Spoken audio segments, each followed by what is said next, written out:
Okay. So we have all the recording in place, and people also like to have the live transcript. Okay. Okay. So now the recap that we have done from last week is we completed the first chapter of the Yoga Sutras, and we understood from the first chapter that it was a introductory overview that was presented in 3 segments.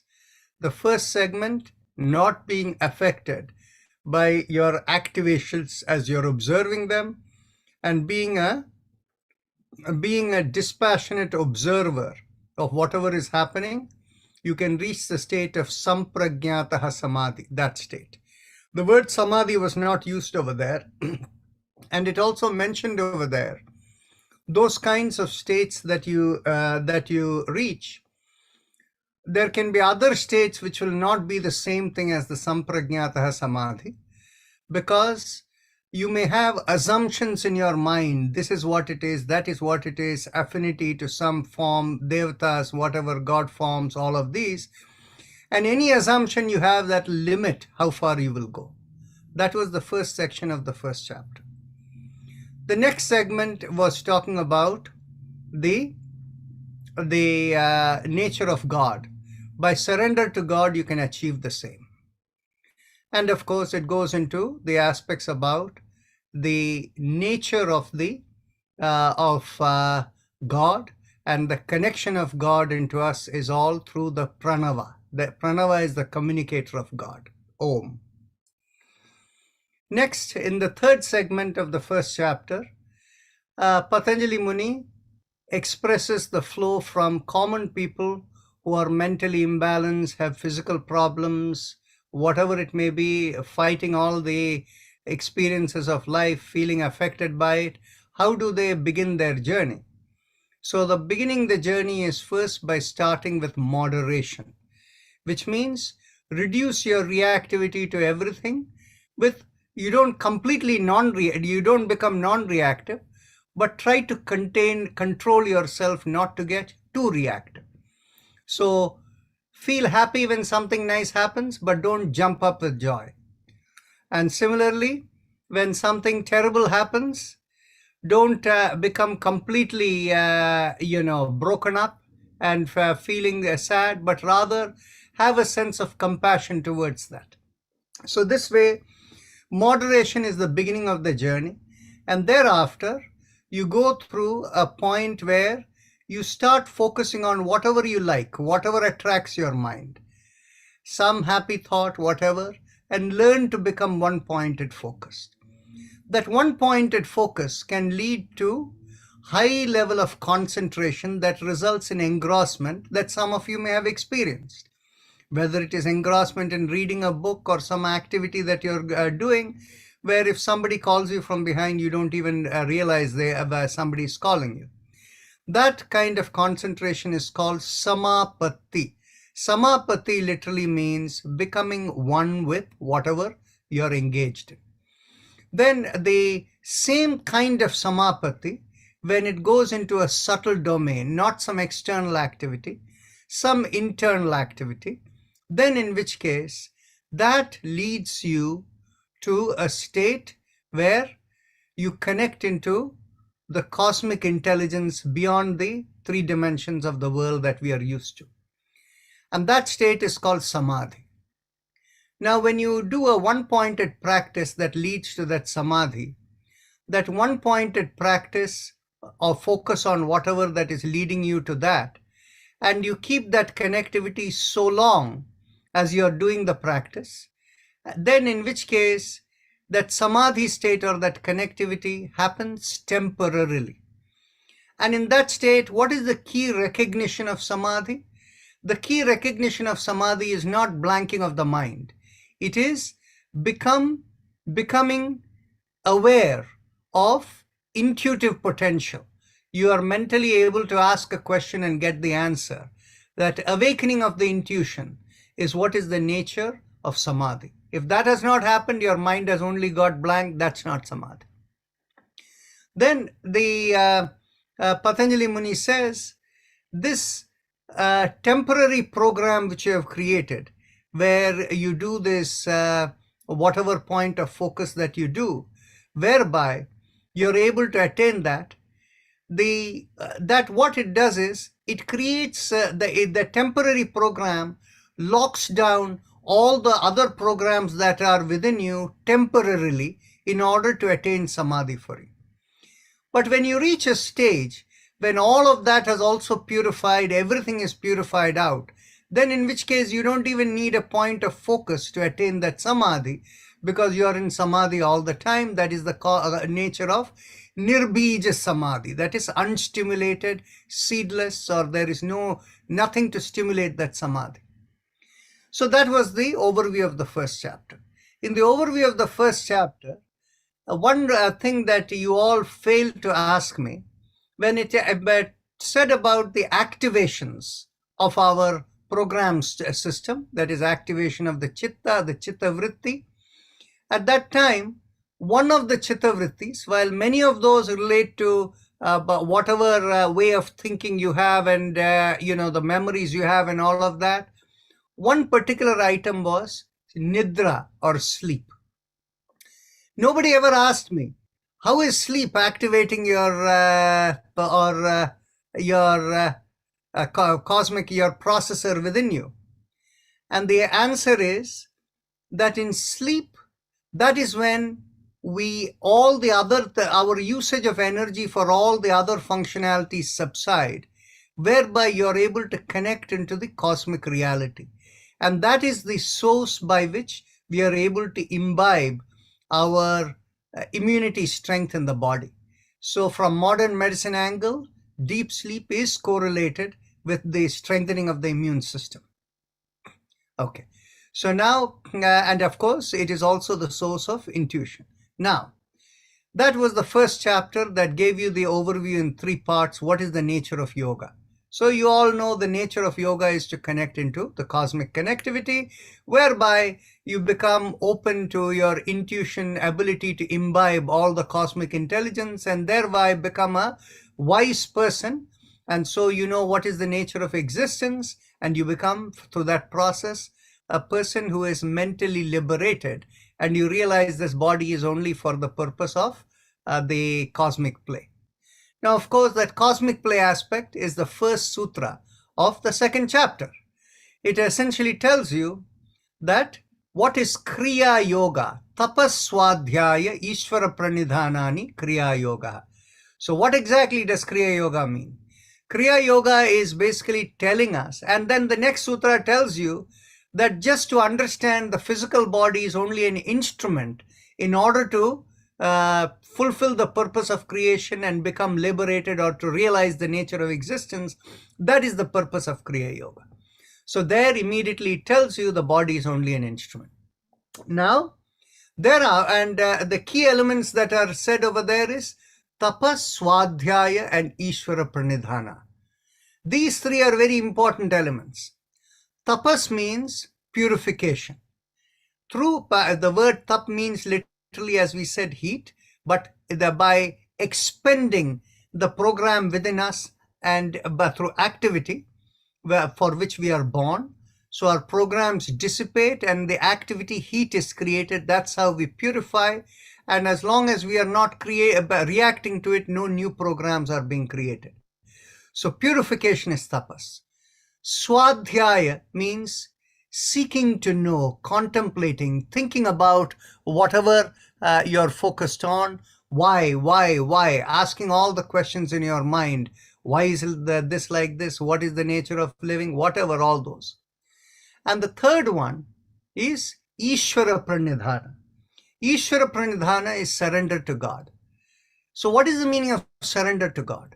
Surrender to God literally means you recognize you're only an instrument, and so whatever is happening to you, your activities, whatever you spend and gain in this lifetime, they are all part of God's game. So you surrender all of that to God so that you're not affected by whatever hits you.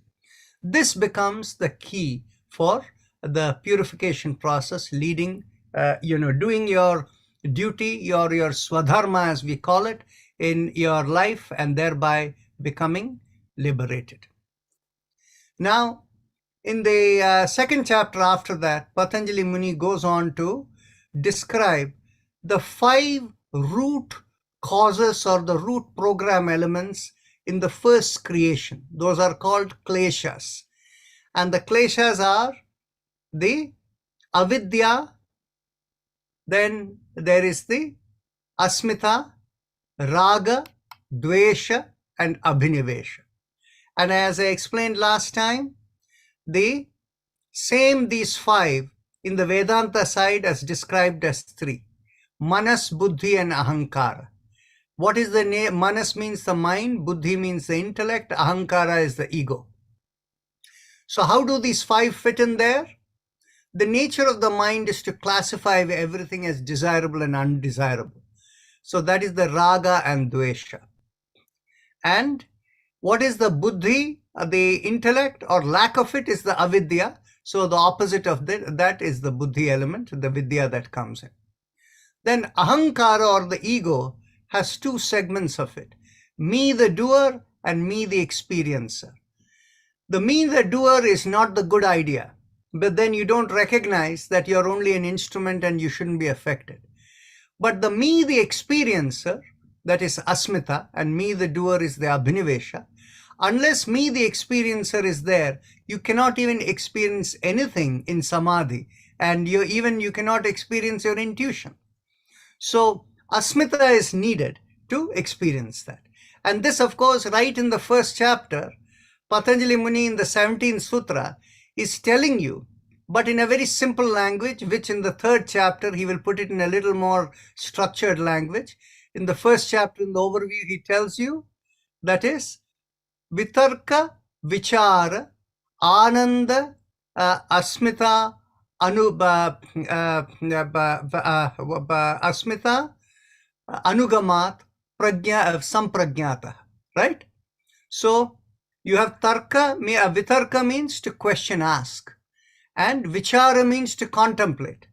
And then asmita means, not asmita, ananda means letting go, being happy, letting go, not getting caught into it.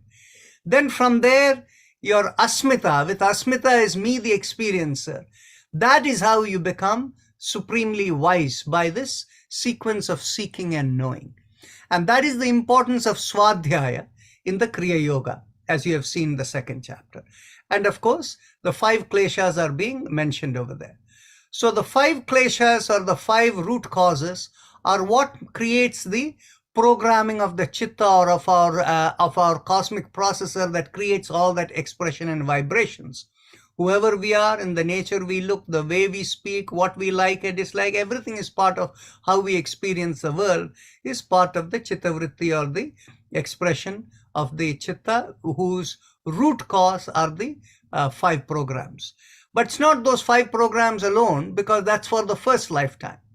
But then, as you come into the first lifetime and you're reactive, you create new programs, which are the karmas.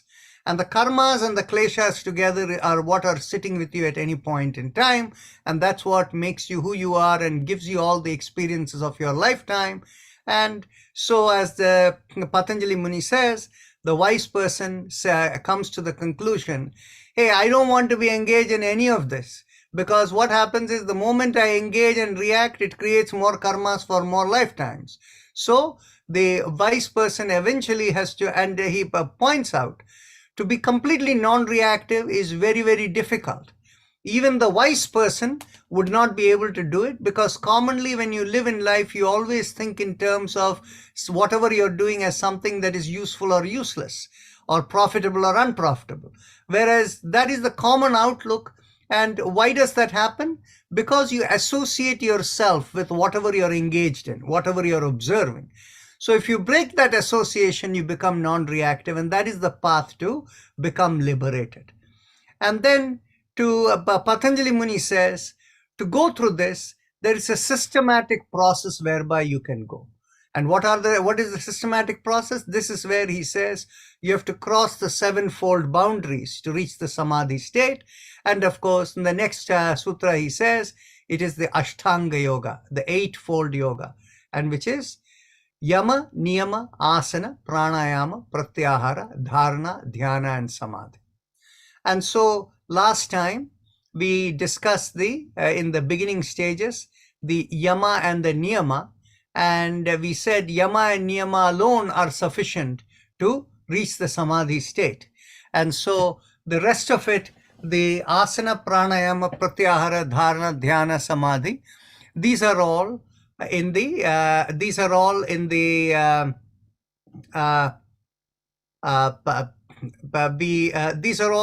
a little more detailed understanding of what are the components that Yama and Niyama may include. So I'm going to say the following. Please, if there is something that you want to say, I cannot read the chat box and at the same time be talking at the same time, right? Shrijit, if you want to say something, feel free. All of you can unmute yourself and speak up, right? So is there a similarity in how we are understanding Swadhyaya and Brahmacharya? Actually, that's a very good point that Srijit has brought up. That is, the Brahmacharya means seeking to know what is the nature of existence. Swadhyaya is also seeking to know how, why am I doing this? Why am I doing that? There is a similarity. In the Brahmacharya, you want to know everything. Like, for example, think of a child.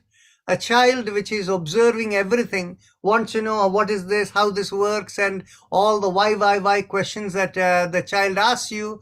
Whereas that is of a different kind of a question from when, as an adult, you're engaged in a very difficult circumstance in life. You lost your job and you're wondering, why is this happening to me? Right? I don't have a source of income. So there is a qualitative, that is the Swadhyaya aspect as you live your life at each moment asking why. Whereas the child's Brahmacharya is something which is a much bigger nature that gives you the sense of how to understand and lead your life and to become aware of what your purpose in life should be. But they are similar. Okay. So now coming back, Bhairavi, go ahead.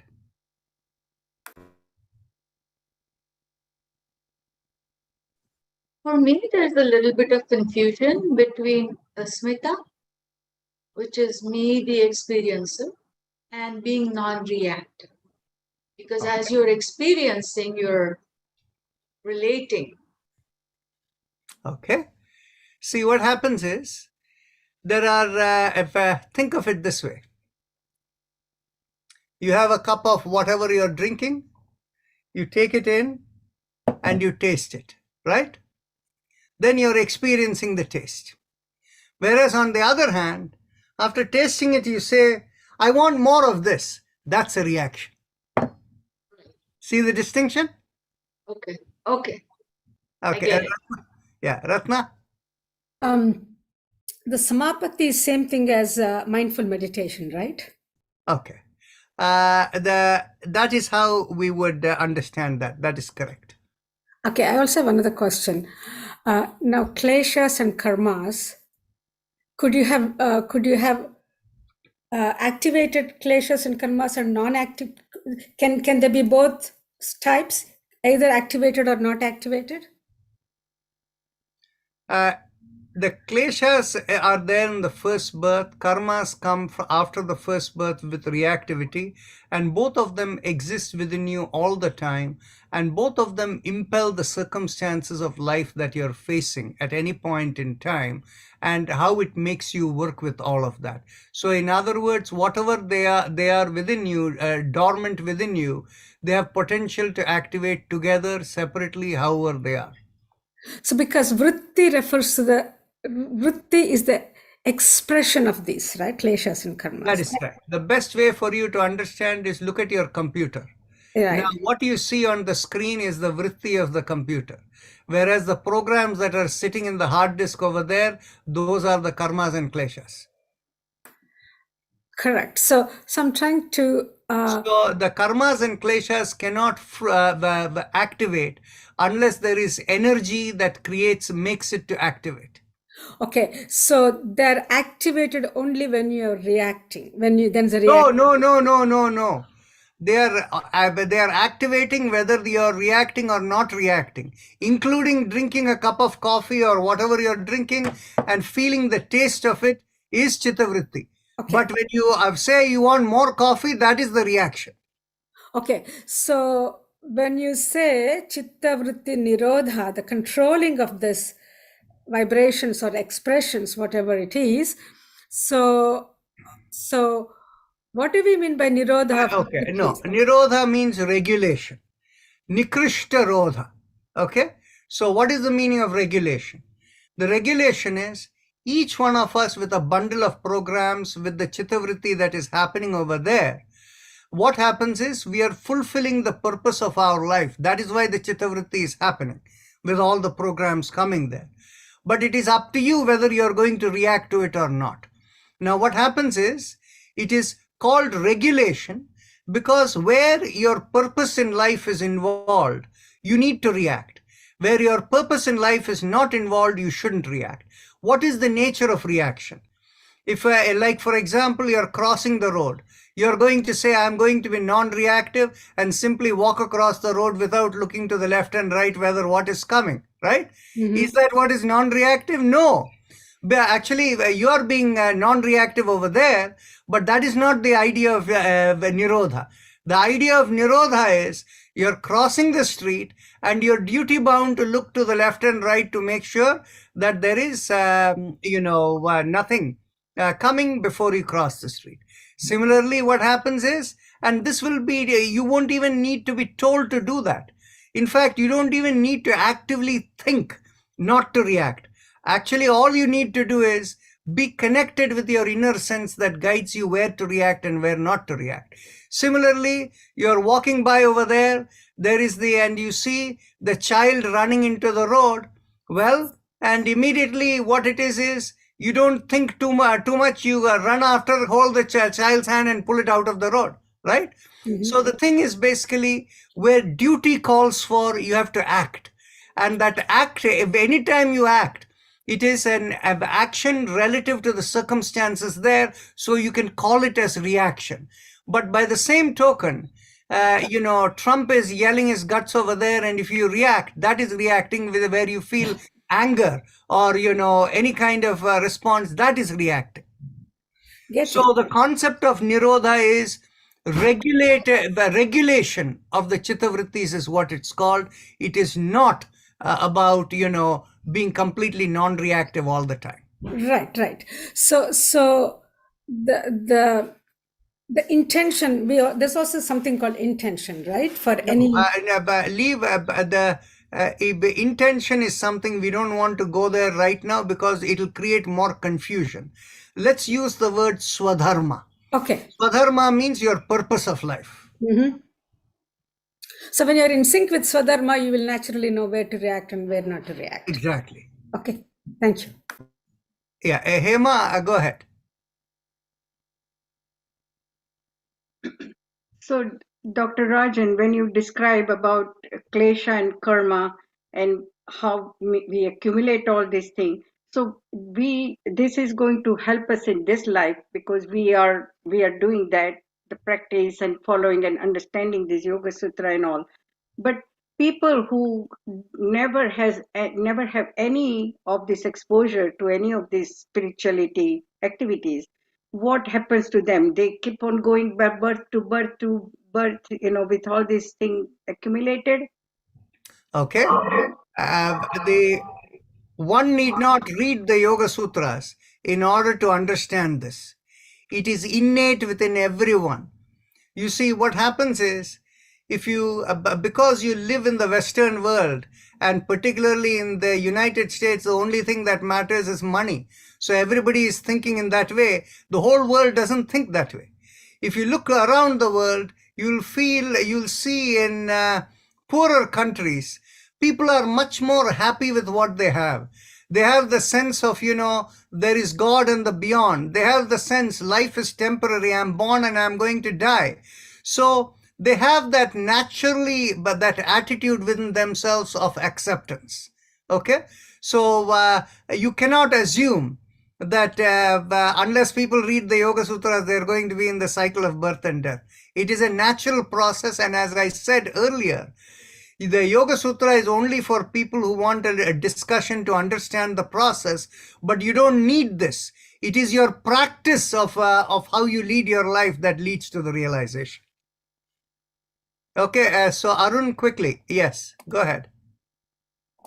Dr. Rajan, when you say reaction, let's say take the coffee example again. In my mind, if I think I need more coffee, that's also creating karma, or only if I reach out for coffee, it's creating karma. No. Is there a difference between these two? No, there is a difference in thinking. See, what happens is, if your inner intuition says, coffee is the right thing for me and so I'm going to have it, okay, fine. But on the other hand, if it is something that because of the taste of what you see, you develop a craving for it, that is a reaction. Okay? Okay. A subtle difference. Okay. So now, as we have said, the yama is in a totality, while yama was described as ahimsa, satya, not satya, then asteya, the brahmacharya, and aparigraha, right? So these 5 elements that were mentioned, we basically told you the key element over there is the brahmacharya, seeking to know what is existence all about, because that is what guides you to understand, to be in sync with your conscience, true to your conscience. The other one, the last one, aparigraha, has a very special significance. We'll talk about it later as we continue over here. In the case of the niyama, among the 5 niyamas over there, as you already saw, 3 of them were exactly that of Kriya Yoga, right? And the only thing that was added over there was Shaucha and Santosha in the beginning, right? And then Tapa, Swadhyaya, Ishvara Pranidhana. And the key element we said over there again is the Ishvara Pranidhana. There is the key. So with that now, today we are resuming. So we have spent nearly half an hour recapping things and clearing your doubts. This is a good way to go. So now we go to the detailed discussion of the yama and niyama. So we were here in, okay, we had finished this. So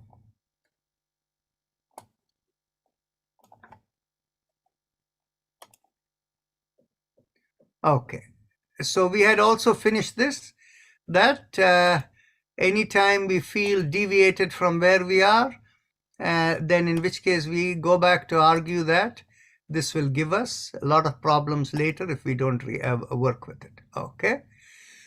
So here the Patanjali Muni is going to explain what each of the yamas are and what each of the niyamas are.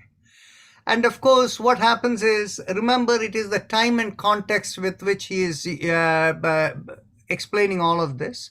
So let me do the following. Okay, so it is the time and place and context that is he's talking about. So he says, ahimsa pratishtayam. That means established in ahimsa. Tat sannidhau, being near it. Vaira tyaga. Vaira means enmity. Tyagaha is giving up. So established in not hurting others, in its presence, being near it, enmity is given up. Very simple. So actually, in your mind, if you don't have a sense of, by the way, sense of hurting is often related to even fear within yourself. And so what happens is, when you find that you also, you don't have that fear or the sense of enmity, then in which case you will even find animals will easily come to you and they won't seek to hurt you and things like that. You'll find that generally with everyone. Satya pratishtayam kriya phalashrayatvam. Satya established in satya or truth.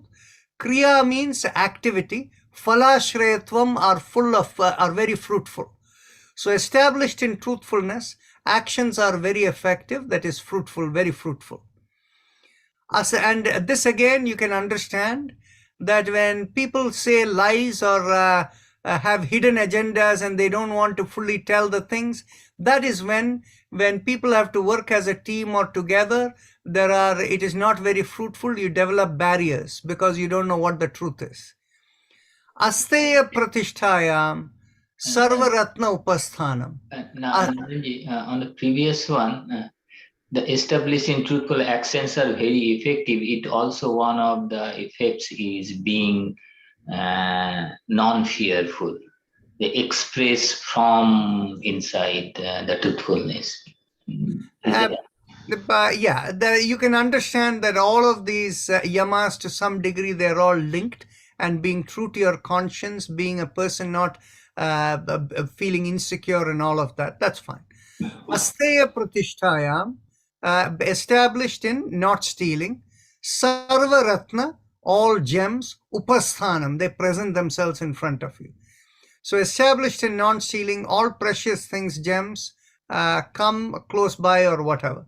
What the real idea of it is, when you're not looking to steal, people will feel comfortable in trusting valuable possessions and leaving it in your custody or near you. Brahmacharya pratishtayam virya labha. Established in brahmacharya, that is curiosity to learn. Virya is vigor. Labha is to gain. You gain lot of vigor. So established in curiosity to learn, vigor is gained, the great enthusiasm of vigor. And you will see this when people are young, they have lot of vigor, and when they come out of graduate school and they go to work in a place, they have so many ideas in their head. They think all these old fools over there don't know what they're doing, I know better kind of thing. And later on, as they continue over there, they realize the greatest challenge in working in any large groups and corporation is how to get work as a team and get people to work, right? How you engage with them is the larger channel, challenge. Now, aparigraha sthiryam janma kathanta sambodha. So being established in aparigraha. Aparigraha means not coveting, not seeking to acquire, not wanting to know more, not wanting other people's possessions and all that. Janma kathanta, what is the meaning of life? Sambodha, you fully become aware of it. So what it really, you can think of it is that if you realize that life is a passing journey, then the concept of wanting more and more and more and more will have no meaning. I want what others have, I want this, that, because that is the sense of wanting what other people have dies off when you realize life is only a transient journey. Now it comes to the niyamas. Dr. Rajan, can I ask a question? Yes. Maybe this is off topic, but why did brahmacharya become confused with abstinence of sexual activity? That goes back to the influence that I said last time of influence of Buddhism that came in, because in the traditional Indian sense, this concept of monasticism was not really there. The concept of monasticism and the Shankaracharya and all the Acharya lineage that came as a result of the influence of Buddhism. And so it is very interesting. As you can see, Yoga Sutra is telling you, you're supposed to do engage with the purpose of your life, to live life fully. And the concept of dharma, artha, kama, moksha, and the concept of four roles in living that we discussed last time is all there because you have to engage with life, because that's why you're born in, for the cosmic purpose. To think that you're not going to engage with life is something that really came out of the Buddhist thinking life is useless. Unless you move away from it, you have no chance. You have to become liberated. So this kind of thinking made many people who come from the Shankaracharya lineage and the Advaita Vedanta perspective to say Yoga Sutra is all about attaining moksha. They will call it as Moksha Shastra. And we think that's completely wrong. Yoga Sutras is about Dharma Shastra, how to lead your life. And that leads automatically to moksha. Thank you. And this is the same message of the Bhagavad Gita. Actually, once we have done with all of this, tomorrow we can all you will all come to the conclusion, hopefully, that the Vedanta is a way of touching your nose the other way around, whereas the Yoga Sutras is giving you the full message of Yoga Sutras straight up front to touch your nose. So effectively, Bhagavad Gita is really a conversation between two people who are good friends, Krishna and Arjuna, right? So because they are good friends, they have a frame of reference by which they are talking. Whereas when you come to the Yoga Sutra, there are some of the things that are there in the Bhagavad Gita, which are only because of the frame of reference and what Arjuna specifically needs, and not from a wider yoga perspective, which is much more clearer in the Yoga Sutras. Okay, coming to the niyamas now. Shauchat swanga jugupsa parai asansargaha. Shauchat, because of the need for cleanliness or purity. Swanga, your own body parts. Jugupsa, not want to associate. Parai is others. Asansargaha, not to associate with others.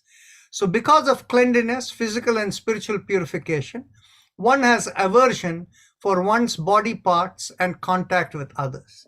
You see, the key element to understand over here is, unless you feel clean, you're unable to have a balanced state of mind and all of that. And that is why we change clothes every day, shower every day. And you all know why you don't wear your previous day's clothes again. And all you need to do is smell to see the difference, right?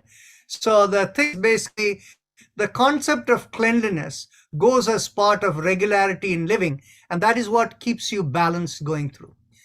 So the Sutra number 41 takes you a little bit more from the physical cleanliness to spiritual cleanliness or spiritual purification. Why aversion to body's parts? That doesn't seem right to me. Well, all you have to do is smell your underwear and you will know. Okay, so the next is Sattva Shuddhi, that is, the purification leading to Sattva. Saumanasya, with a positive frame of mind. Ekagra Indriya Jaya, that is, Ekagra is focused, single-minded focused. Indriya is the sense organs, Jaya, having victory over them. So in other words, that entire 6 words that are there is, by having the purification of sattva within you, you're able to overcome your the activation of your senses. Not getting carried away by your senses. That is the implication of the 6 words there. Atma Darshana Yogatvani. You become a Yogyatvani. That is, you become eligible to see your Atma. Darshana means to see. Atma is your inner soul, as you can call it, or your inner core. So one has purification of sattva or even nature, one-pointed mind with cheerfulness, control over the senses, and becomes eligible to see the innermost entity, the Atma. So you can see the in Sutra number 40, it was more about physical purification, and in Sutra number 41 is the inner level purification. So the concept of Shaucha extends from the physical to the spiritual level. Sutra number 42, Santoshat anuttama sukhalabha. By contentment, you get anuttama means, santosha means contentment, anuttama means unsurpassed, supreme. Sukha is happiness, labha is gained. From contentment is gained supreme happiness. Kaya indriya siddhihi ashuddhi chayat tapasaha. So what is tapas? It is, kaya is the physical body, indriya is the sense organs, siddhihi. That means, siddhi means enablement. Ashuddhi chayat, after the ashuddhi is the impurity, chayat means wearing away. That is what is tapasa. So you can see the purification that happens, that makes the body, mind, our sensory composition much more enabled, which means you are well directed, it is able to perform better, it is able to understand better, the swadharma becomes clearer. All of that comes out of the purification. That purification is what is tapas. Swadhyayat ishtadevata samprayogaha. By swadhyaya, by seeking to know, to contemplate. Contemplate is probably the best word. Ishta is whatever you desire.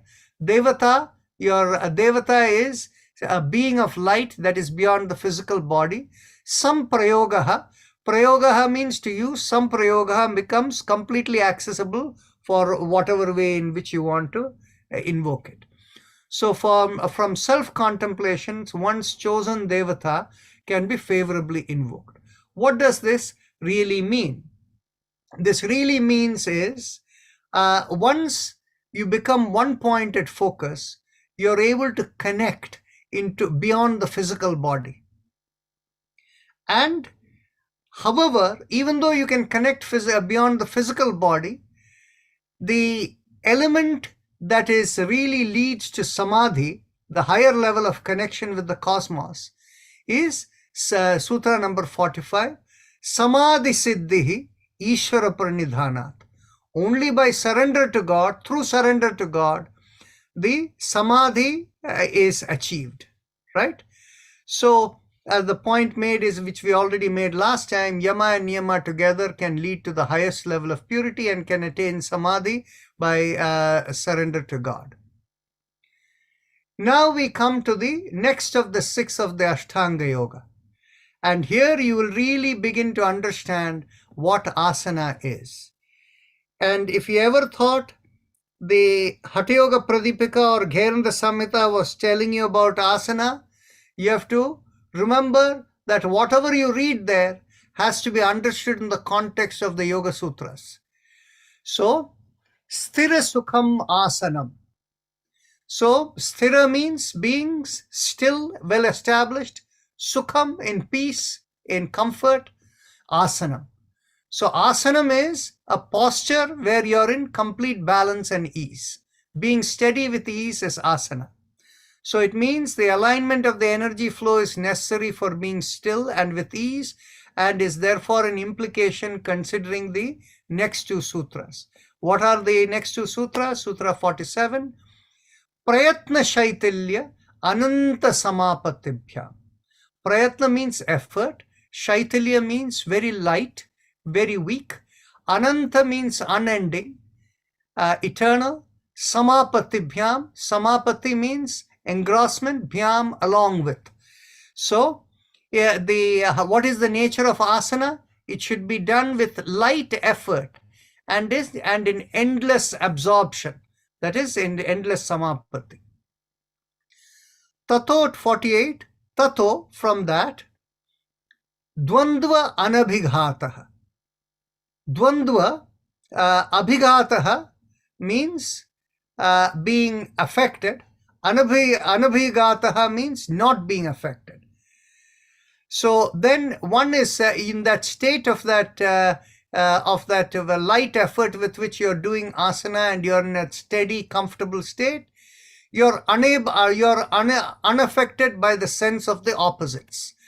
What is the meaning of the sense of the opposites? The sense of the opposite means You're so comfortable. You don't feel scratchy, itchy over there. You don't feel hot, cold.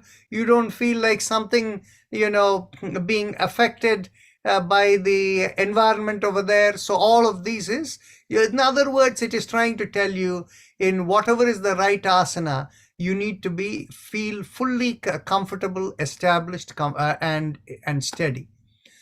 Now, Vyasa in his commentary, I mentioned to you all last time that Vyasa, the only commentary he ever wrote was on the Yoga Sutra, and the philosophy parallels completely that of the Brahma Sutra of Vedanta. So Vyasa in this, with respect to asana, writes that following are the asanas Vyasa thinks that may be useful for this. And many of them I don't even know what they are. Okay? So Padmasana, Virasana, Bhadgasana, Swastikasana, Dandasana, all of these are something which we know. And then there are few more he describes, and I don't know what they are. Sopashrayam, Prayanka Krauncha Nishadanam, Hasti Nishadanam, and Ushtra Nishadanam. So these are the words that Vyasa uses in his commentary. Now, next comes pranayama. So before we step into pranayama, just a reflection on asana. So the key element of yoga, as you have completely understood by now, is to connect beyond the physical body into the supreme consciousness. So if that is the objective, what is the role of asana? The role of asana is to keep steadiness within so that you can be in good balance to deal with higher level practices. It will help you if the body can be steady. It helps you in your yama and niyama, and it will also help you in the pranayama. So Sutra number 41 says, Tasmin sati, having attained that balance in the asana, Shwasa prashwasa. Shwasa means breath. Prashwasa means the inner dimension of shwasa. You will all recall, I mentioned last time, anytime you get the pra as a prefix, it refers to prakrishta. Prakrishta is the inner dimension of the shwasa. So what is the inner dimension of the shwasa? It is the vitality within. The breath is only one part. It is whereas the true vitality within is a different part. Shwasa prashwasa yoho gati vicheda. Gati means the speed, movement. Vicheda, discretely separated, understood, is pranayama. So thereafter, being in asana, discretely interrupted flow of breath and its inherent or inner aspect is pranayama. Okay, so so you can understand here, Patanjali Muni is telling you breath is related to the vitality within, but controlling the vitality or regulating the vitality is what pranayama is all about. Saraswati, you have a question? Go ahead. Yeah, it says discretely interrupted flow of breath. What does that mean? Interrupted flow of breath. Shouldn't it be uninterrupted? Actually, vicheda means separated or interrupted, but what it means is like there is a natural interruption between inhalation and exhalation, right? Yes. So that's what it means. Okay. And so the speed and the discrete separation is what it is talking about. But usually it's the interruption is natural, right? It's not that we are forcing it. We cannot like keep the exhaling or inhaling. It is happening. I'll stop you one moment, Saraswati. Okay.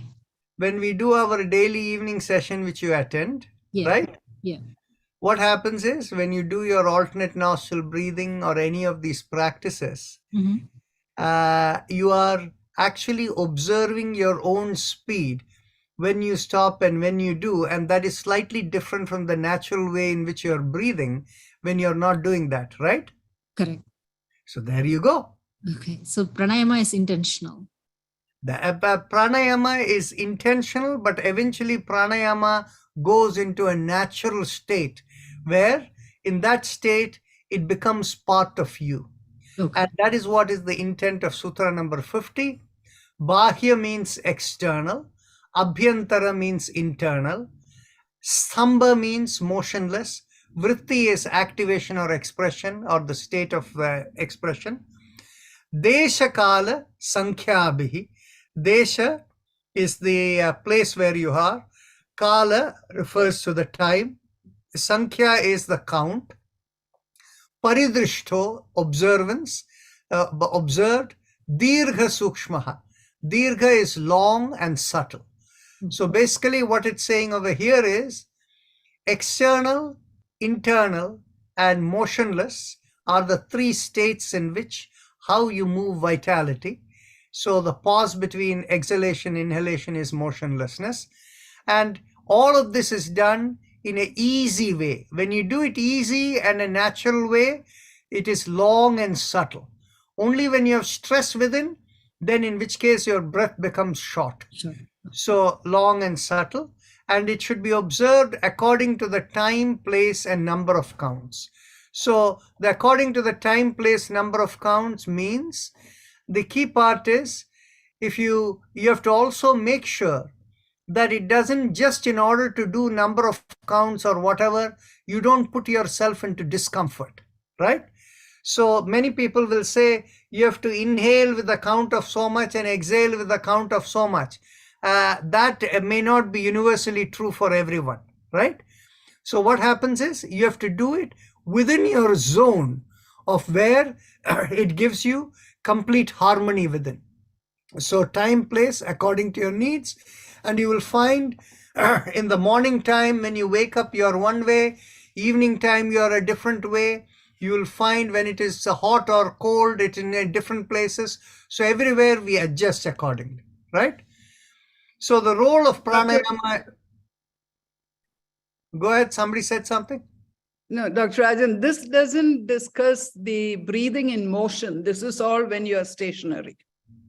Like when you say breathing in motionless, when you're walking. When you're walking or doing any activity, because the count will change, the distance, everything will change. And that is correct.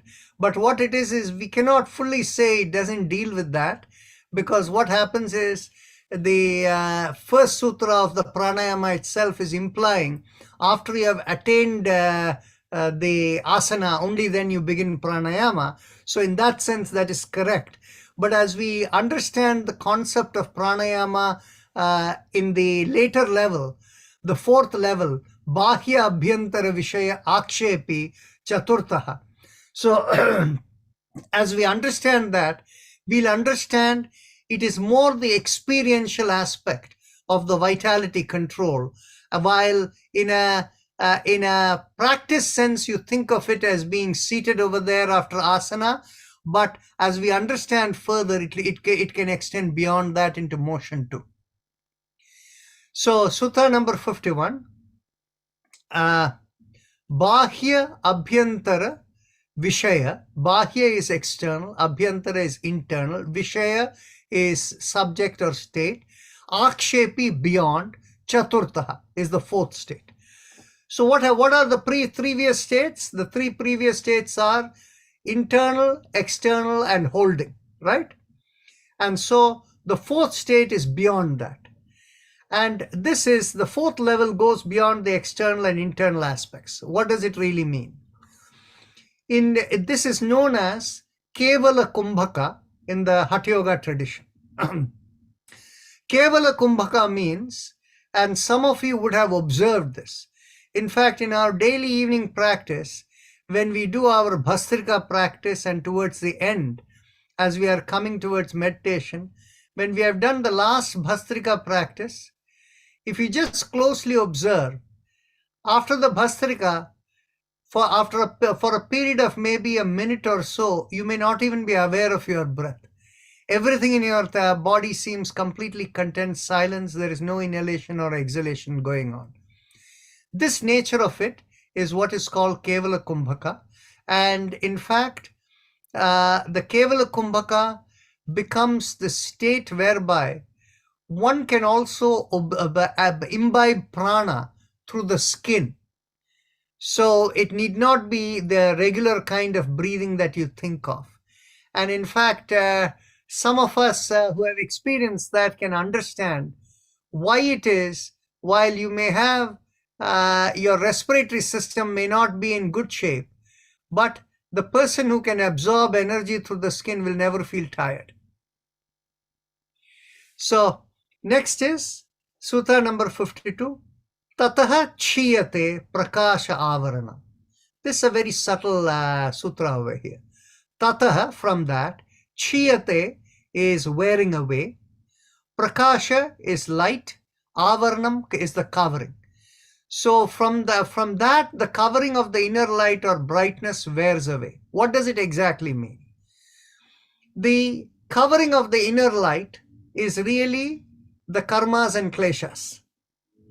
So the inner light is our cosmic, potential cosmic connectivity. That is our soul, our transmitter over there, which has ability to connect. So the what covers it and and what gives you inability to recognize that is all the karmas and kleshas which are overpowering it. That is literally the reference in Sutra number 52. So dharana sucha yogyata manasa. Once you have been able to do pranayama, and all of you can understand, people who have been practicing in our daily yoga session, that through the practice, by the time you come to the end, the mind becomes much more calmer and you're able to keep the mind focused. Dharana is the one-pointed focus of the mind. So dharana sucha also, yogyata, that is, becomes able to do, manasaha, the mind. So the mind becomes ready for one-pointed focus after the pranayama practice. So the role of pranayama is to regulate vitality in the course of performing one's swadharma that leads to purification, is a related concept to the Kriya Yoga concept. Many of you who are familiar with the Kriya Yoga school of Lahiri and Yogananda, they will talk about that as a purifier. Because what happens is Kriya Yoga is in action, you're letting all the karma kleshas work through you, and that's how you become purified, the tapas occurs. But in order to work through, the breath has to flow. And when the breath is in regular flow, reactivity is less. And that is how it purifies. So I just made the point of the connection with Kriya Yoga. Sutra number 54 and 55 goes into pratyahara. So we have finished yama, niyama, asana, pranayama, now pratyahara, and this is the last element of chapter 2. Swavishaya. Swavishaya is anything related to you, the person. Asamprayoge. Samprayoga means to fully utilize. Asamprayoga is not to utilize at all. Chitta Swarupa Anukara. Chitta is our processor. Swarupa is the nature of the processor. Anukara, experiencing its form. Iva, as if. Indriyanam. The Indriyanam are all the sense organs. Pratyahara. Where the Pratyahara is the state where your inner being is as if feeling one with the processor or the chitta within, and that is how your senses experience it. So pratyahara is sometimes said to be, asamprayoga is looked upon as withdrawal. Pratyahara is the withdrawal of the sense organs from its subject matter, as if resembling the chitta or the processor within you. But that alone does not explain pratyahara. Too many places people will tell you pratyahara means withdrawal of the senses. That's not true. It is simply withdrawal into your chitta. Okay? The next sutra, 55, is what will tell you the real meaning of pratyahara. Tataha parama vashyat indriyanam. From that, one has supreme control over the sense organs. So the real sense of pratyahara is your awareness becomes so deep within, you can sense all the sense organs within you, and mentally you can say, Right hand become hot, left hand stay cold, and you can literally feel that happening. You see, mentally you shift it and say left hand become hot, right hand become cold. You can do that, and you can move all your energies, your sensations within as you wish. That is the nature of pratyahara. Okay, so control of the, and Vyasa of course makes the same point. Clearly notes that this is control over the vibrations of the system. The word for vibration used by Vyasa is Shabda. Okay. So now we have completed chapter 2, and I'm going to continue to chapter 3, the first 10-11 sutras, then I will stop for any discussion. The chapter 3 is really, at least the early part of it, is continuation of the Ashtanga Yoga. The Yama, Niyama, Asana, Pranayama, Pratyahara have been covered in chapter 2. In chapter 3, Dharana, Dhyana, Samadhi is going to be discussed. And this is the Vibhuti-pada. So, Desha Bandha, Desha means place where you are, Bandha, holding it, Chittasya Dharana, Chittasya of the Chitta Dharana. So, the Dharana state is when you are able to get your Chitta bound in one place. Binding in focus in one place of the Chitta is Dharana. So, Vyasa makes some of these thoughts over here where you can focus your mind, that is listed in the footnote below. And in fact, what it is he's trying to say stay within in some inner point of focus kind of thing, but it could be anything, a mantra, any particular spiritual concept or whatever you want. Tatra, there, sutra number 2, pratyaya. Pratyaya, as I mentioned to you, is prati is what comes towards you, aya is how you understand it, right? So, there in pratyaya, the sense of oneness is dhyana. So, there, when you're focused over there, how it comes towards you and understanding it over there, the oneness in it, you become fully engrossed in it, ekatanata. So, tasya tatra pratyaya ekatanata dhyana. So, dhyana is that oneness with whatever you receive from the point of focus. Tad, and so you can quickly understand, here the mind stops wandering in the state of dhyana. Tad eva arthamatra nirbhasam. So, artha is meaning, matra is alone or indeed, nirbhasam is abha, you see, nirbhasar is to sense it, whatever is the inner sense you have. Swarupa shunya. So wherever you are focused, there is the form of whatever you are focusing on, everything disappears. Swarupa shunya samadhi.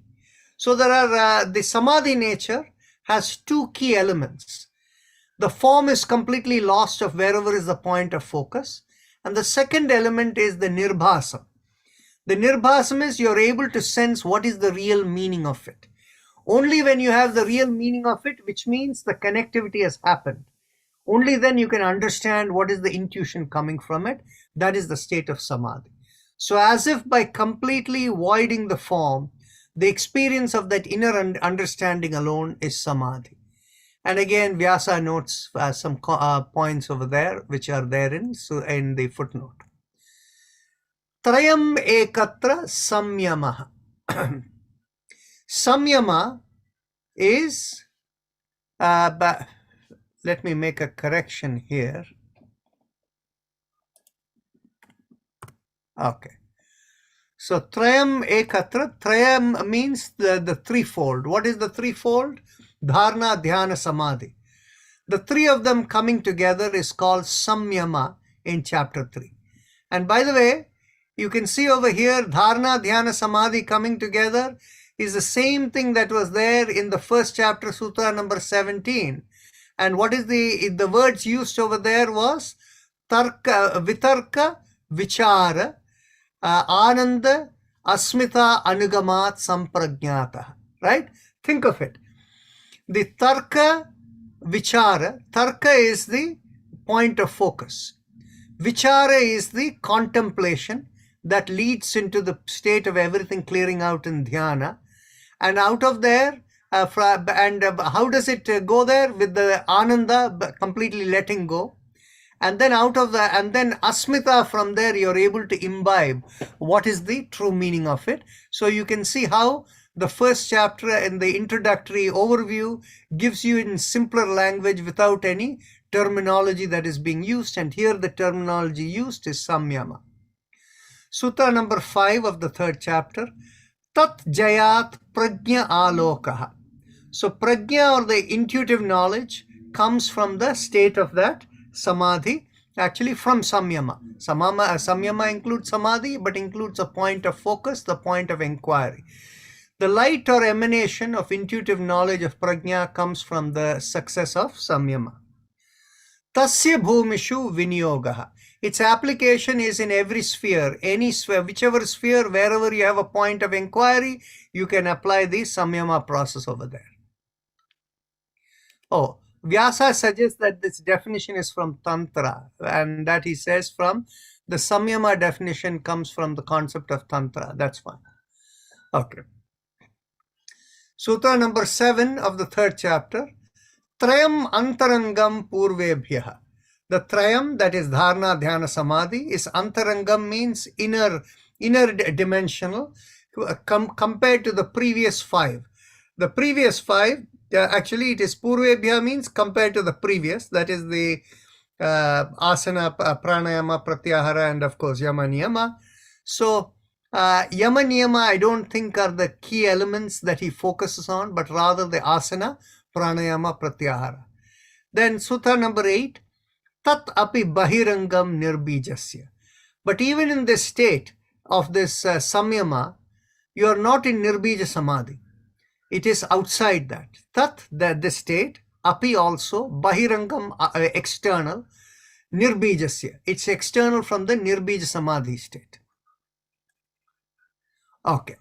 So here I'm going to stop over here.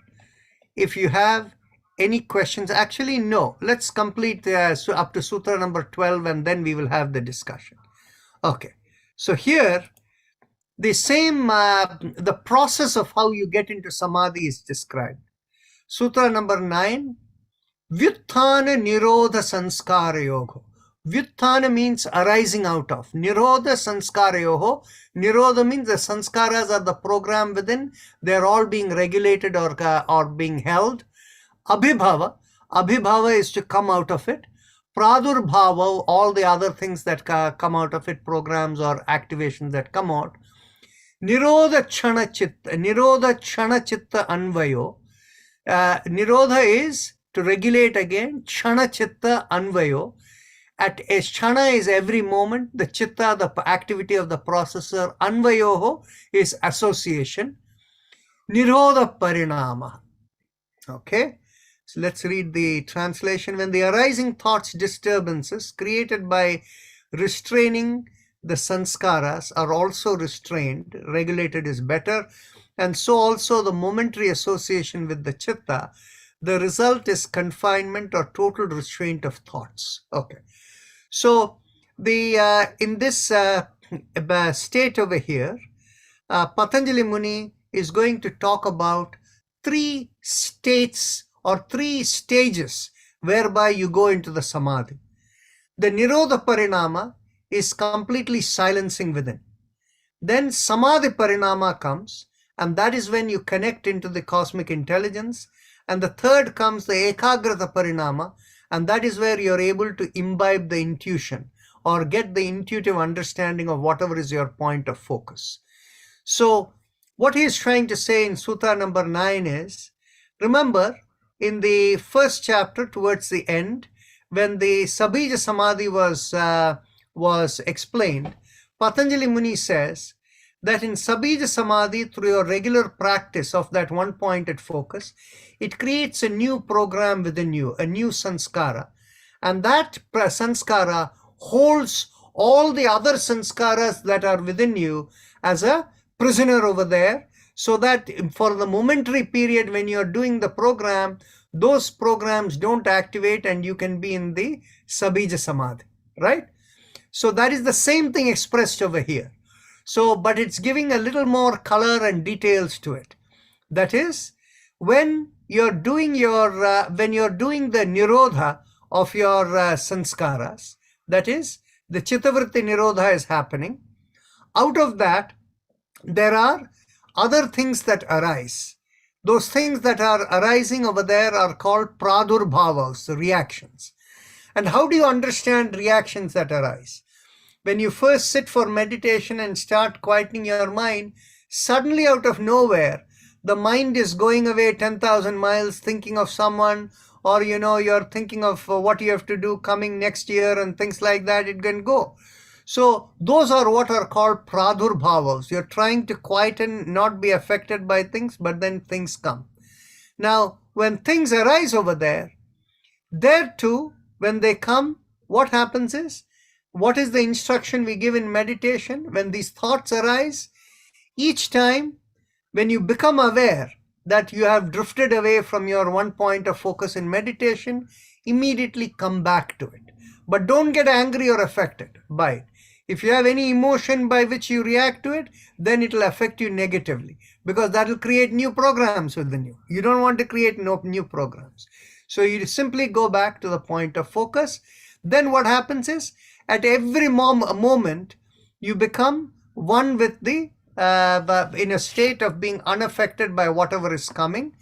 That state is called Nirodha Parinama, where everything becomes completely quiet. So no thoughts coming. Tasya Prashanta Vahita Sanskarat. Of that, the carrier, Vahita means carrier, Prashanta is the deep peace within, is coming because of the sanskara. And he has already explained to you in chapter 1. That is, by this regular practice, you create new sanskaras within you. The new program within you, that's the meditation program. The moment you do it, it holds all other programs, it binds them down so that you can go into the samadhi connectivity. So this is the same thing being mentioned over there in Sutra 10. The carrier of this Nirodha Parinama is really the deep peace of Nirodha Parinama is the sanskara that is coming from the regular practice. Sutra number 11. Sarvarthat ekagratayo chaya udaya chittasya samadhi parinama. So, in a sarvarthat, in a complete, in all meaning sense, ekagratayo, that is being fully engrossed into oneness. Chaya udaya chittasya, of the chitta, there is, chaya is waning and udaya is waxing. When the waning and waxing of the chitta looks as if it is all one alone, which means the processor completely stops. That is the state of samadhi parinama. When the processor completely stops within, it becomes aware of the higher reality beyond. And that is when that you become open to that. So from the waning and waxing chitta, the oneness in every sense results in samadhi. It's samadhi parinama as it's called. Then tataha punaha, after that, shanta uditav, from the coming out of the deep peace within, tulya pratyayav, comparable reaction or how you perceive it, a comparable perception of that. Chittasya ekagrata parinama. So of the chitta, chittasya is of the chitta, ekagrata parinama.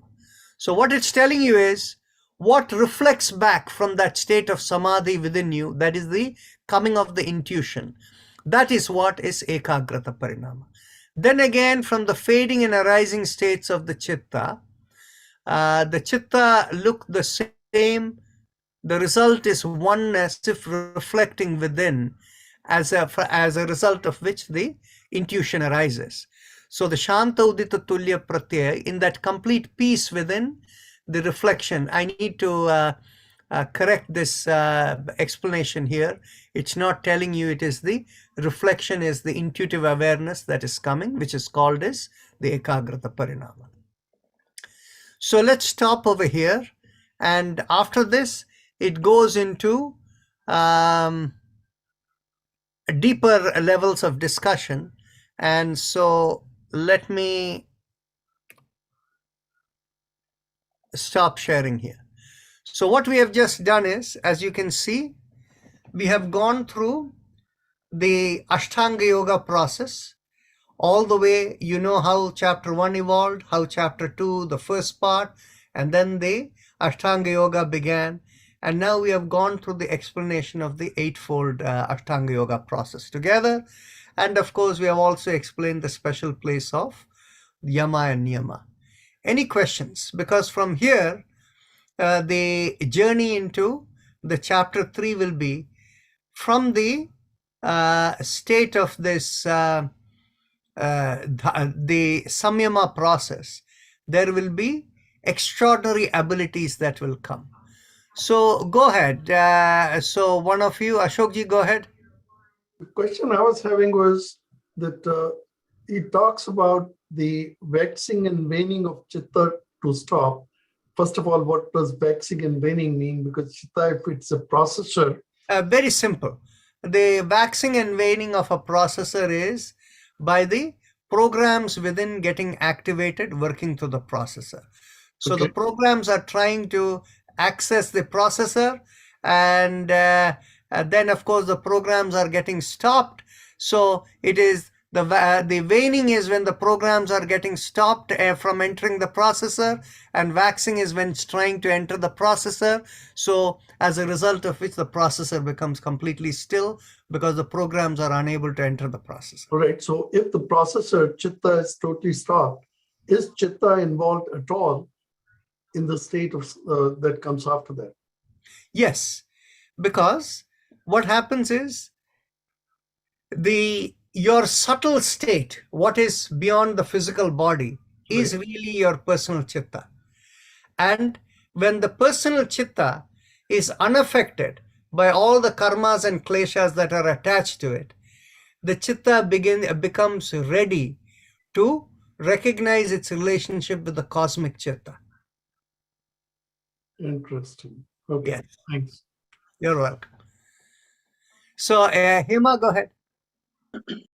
First of all, I'm so amazed with this whole theory this sages had brought to us, like without any internet, Google, nothing, and how they attained all this. How did they do that? First of all, like, it's because of they attained all this by doing this meditation and all these practices? That's right. So how did you attain the ability to know exactly what you need to eat? You were telling me how your diet has changed. Yes. And how your activities have changed. Yes. So similarly, as you go within, when the enough purification takes place, you become aware of that potential. Okay. And second thing is, these all Yoga Sutras we are discussing, is there any way we can read it sometimes if I want to go back to it and see what Ashtanga Yoga, the all Niyama and, Yama and all that, understand more, and just for reading purpose, where can we get this? Okay. The thing is, basically, the answer is very clear. Whatever we covered last class, I not only sent you the PDF, I also sent you the recordings, right? Yeah. So you have all of that. So go back to it. Go back to it. Okay. Thank you. You're welcome. So go ahead. Yes, Ramkrishna.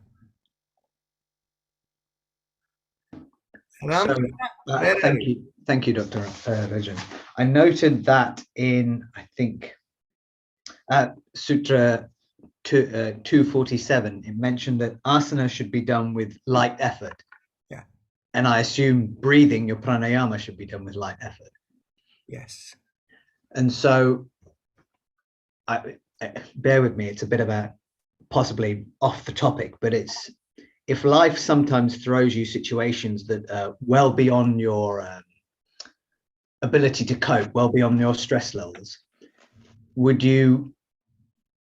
the ability to push yourself harder in things like pranayama and asana I thought should prepare you for the more stressful situations in life, but this doesn't seem to be the case from what's being said here. See, there is a physiological view of asanas and pranayama, and there is a yoga view of asanas and pranayama. Okay? In a physiological view, the more you work out, the greater becomes your ability to for resilience. Okay? You build a greater capacity. Okay? Mhm. So and so that is why pushing your cardiovascular workout to the level of your maximum capacity, which is the 85% of your potential, right? Mm. And similarly, when you do all the workouts and things, there is the concept of, in conventional physiology, there is a concept of burning fat, right? So the concept of yoga is different. The concept of yoga is that it's about inner purification of the nadis. And that purification happens by light effort. So it is not connected with the physiology. And actually, I don't know how many people here have ever tried it, but I'm sure some of you have the ability. What happens is, you see, if you look at the amount of calories within your body, can you believe it? You have enough calories and potential energy within you to lift up a truck and throw it 50 feet up into the air? Would you believe it that you have so many calories of energy there within you? I wish I did. No, but that is a fact. But the reality of it is you can never manifest all of the energy in one shot like that, right? Now, what happens is, typically, each one of us in our normal state are governed by how much we can do based upon what we think we can do. You know, we may be able to lift 30 pounds, 50 pounds, and things like that, right? Now, if any of you, for people who have purity of the nadis, they can mentally invoke in their mind, let me have all the abilities of my nadi to lift 200 pounds. And you go and lift it, you lift it with supreme ease. And there is a very easy way in which you can also do it is, instead of invoking like that just within, you can invoke Hanuman within you. And then you go and lift, it just lifts. Anybody ever tried that? Any of you want to go and try it right now? I want to, but you know. Okay, I'll get, we are coming to the point of a break, because this is a good point of breaking over here. So if anybody wants a restroom break or anything, I'll stay here for any question answers.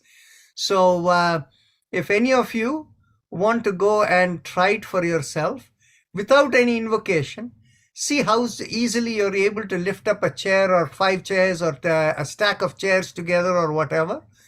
Then invoke the Hanuman and feel all your nadis purified. You're letting go. Give me the strength to lift, and try lifting and see how much easily you lift. Go try it, Ramkrishna. Okay. Thank you. You're welcome.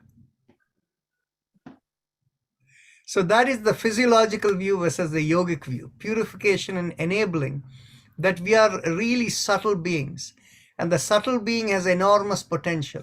When we lower ourselves to think of this as a physical being, we get trapped into the physical limitations. In fact, I'm going to share a little bit of a joke with you here. Dr. Ashok Agrawala and I shared this joke. If you look at me physiologically, this is a dead man. Okay? My arteries are all clogged. I have complete atherosclerosis. But still my heart works. And still the blood flows. Whatever little that flows, somehow the body is being enabled. It carries on. And in fact, in the last 5-6 years, I've had episodes because of the clogged arteries. If I can tend to have low blood pressure at times. There have been 2 occasions, particularly at night times or when I was lying down, when I got up to go to the bathroom or something. I have fainted twice in the last 5 years. Both times, I had a full cardiologist workout and everything. They couldn't find anything wrong. But they never did what do they call it? They, Stent. they didn't do the Stent. no. Arteriogram. Stent. Arteriogram, where you put the dye and check if there is a block. Exactly. They didn't do that. The stent is what is there to open it up. So stent is not what it is. The catheterization, right? So the catheterization was dye, done and then, yes. to go and check to see where there was block or whatever, because there were no other symptoms. You go and do the stress test, everything looks normal, everything perfect, right? So what happens is the physical body's limitations are there only when you think of yourself as the physical body. But once you associate with the cosmic body, with the purity of the nadis, that takes care of it. So this is. So go ahead, Sadhana. Yeah, no, this is what it is, the cosmic energy within ourselves. We are miniature cosmos. And Yes. we But have the moment you quantum. think you're the body, you lose the ability of the cosmic being who you are. Yeah, that we have to be aware of that cosmic energy within ourselves. That's the quantum energy which can do anything what you want to do. But how to be aware of that, that's the issue. That is your Ishvara Pranidhana. Yeah. At every moment in time, say, I'm let go to God, automatically you're connected there. Yeah, Very that simple. is. Yeah. Sundaraji, go ahead. Okay. My feeling is this is the concept, mind over body concept, that modern medicine has finally realized. And also, this power that you're talking about, physiological is what we feel, and what you are talking of is the spiritual power. We have not separated that. And the spiritual power is, I can do something and you're able to do it with your mental strength. Whereas physiological is your physical strength. So how your physical strength transforms into a mental strength is what probably Patanjali discovered, but we have not really figured it out. Yes, I think you have very well put it. That is basically the modern medicine concept of mind and body and the mind over matter kind of thing is, the mind, when they think of it, is associated more with your willpower, as well as the sense of, I have to do, I don't have to do, the like and dislike and all of those kinds of things. So what is happening is the concept of swadharma gets lost. The concept of effortlessness gets lost. So when you are able to go beyond the mind into the spiritual entity, it is effortless. And at that state, the cosmic, your mind becomes the cosmic mind when you're in that spiritual state. And the cosmic mind gives you direction about your swadharma. And wherever you need to go, all the doors open and you know exactly where to put your foot. That's true. Yeah. So Arun, go ahead. Dr. Rajan, I once heard a talk by a Kashmiri Shaivite. He was, of course, far more knowledgeable than me. He was telling that your body is actually a creation of your mind. He was saying, like, if you stand up when your body is feeling completely all right and stare into the oblivion, you should not be experiencing your body. And that probably also, so some of the physics I read, right? Let me stop you right there. That man who told you was a Buddhist disguised as a Kashmir Shaivism. Okay? Buddhism will tell you exactly that. Your mind makes your body whoever you are. Okay? So what it is now what happens is, the key distinction between Buddhism and that kind of talk and the concept of Yoga Sutras and Vedanta and the Vedic understanding is, that the thing is, in the yogic system, we specifically talk about the first creation. In the Buddhist system, they completely ignore the first creation. They are only talking of karmas, and the karmas make you who you are, including your body, right? So in the first creation, you didn't choose to create your karmas. You were allocated as part of the cosmic game in the first creation, whatever were the programs that needed to be allocated to you. So in the first creation, the body came, it didn't come out of your mind. But later on, when you create karmas, the karmas and the kleshas together make every aspect of you in your body, mind, and all of that coming through. That would be correct. Do you see the difference? Yes, I see it. I mean, the more I think about all this, the more questions only I get. So I have a simple, maybe stupid question also on this. See, I mean, our population in this world has been growing by billions, over decades. So if we are just being reborn, right? How is the population increasing like that? I mean, there are new people. How many mosquitoes are being killed in the name of extermination every day? So they're becoming humans? Who knows? Yeah, probably. Okay. So, Hema, you have a question? So what I always now been noticing is being in this practice, and the more I do it, the willpower automatically hikes up. It goes to the level up above and above and above. So this practice automatically gives a good willpower. So now what you were telling us all about this Hanuman thing, I'm going to try it on Monday. I do the bench on my gym. I'll go and then bench press. I'll do it as much as I can and see whether it. But for ladies also, Hanuman or Jagdamba? No. Hanuman works for everyone. Everybody. Okay, good. Thank you. So, Sadhana, go ahead. You have to unmute. I have about Ishwar Paridhana, Pranidhana. That is total surrendering to the Ishwar. Yes. As far as surrendering is concerned, not about the surrendering to the Ishwar, the supreme power. Any surrendering, I think, between two persons or two entities, I think it needs deep trust, deep respect for each other, deep love for each other. Unless you have that, it is hard to surrender. See, as long as you think of a physical being, you're another person, so be it.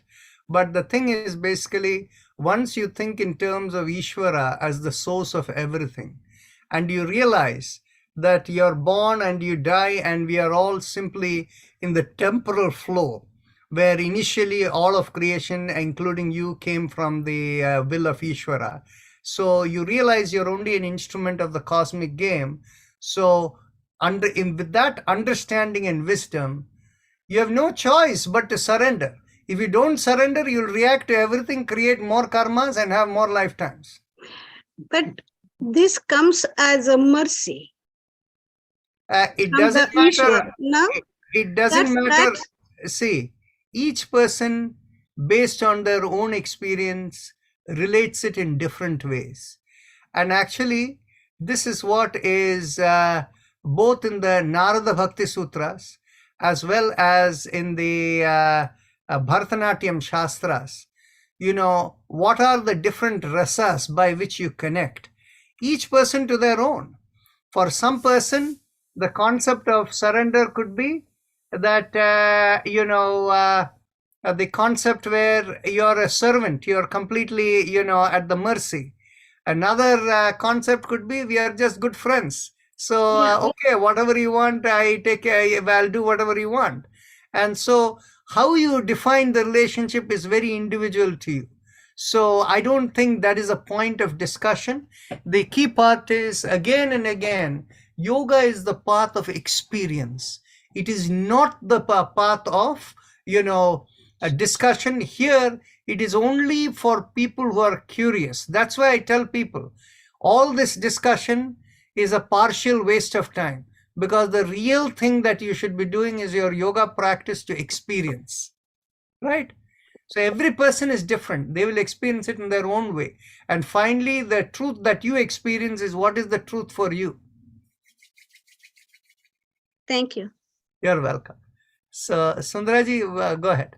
Yeah, I wanted to tell the person who was asking whether women, it affects women or not, the strength, Hanuman Chalisa. It is incredible. In the past 2 years, I've been associated with Rajanji and the yoga, how much your capacity to lift weights and things have happened. I moved recently and it's incredible. I think, oh, I cannot lift this heavy thing but immediately I go into this seclusion, a unified mind, saying, I can do it. And when you say, I can do it, your body takes totally a different form. And I've been able, I'm 2 years older, but I'm able to lift heavy objects because you have to depend on somebody. And I said, no. So that transformation seems to happen. So whether you're a woman or man, at this age, I'm able to lift so much weight that I was not able to lift in my 20s and 30s. So it does happen. Even whether women or men, I don't think it makes a difference. Makes no difference. Yeah. Okay. So let's resume. So you have had your break. So now there is something in the chat box. Shri Chinmoy. Yes.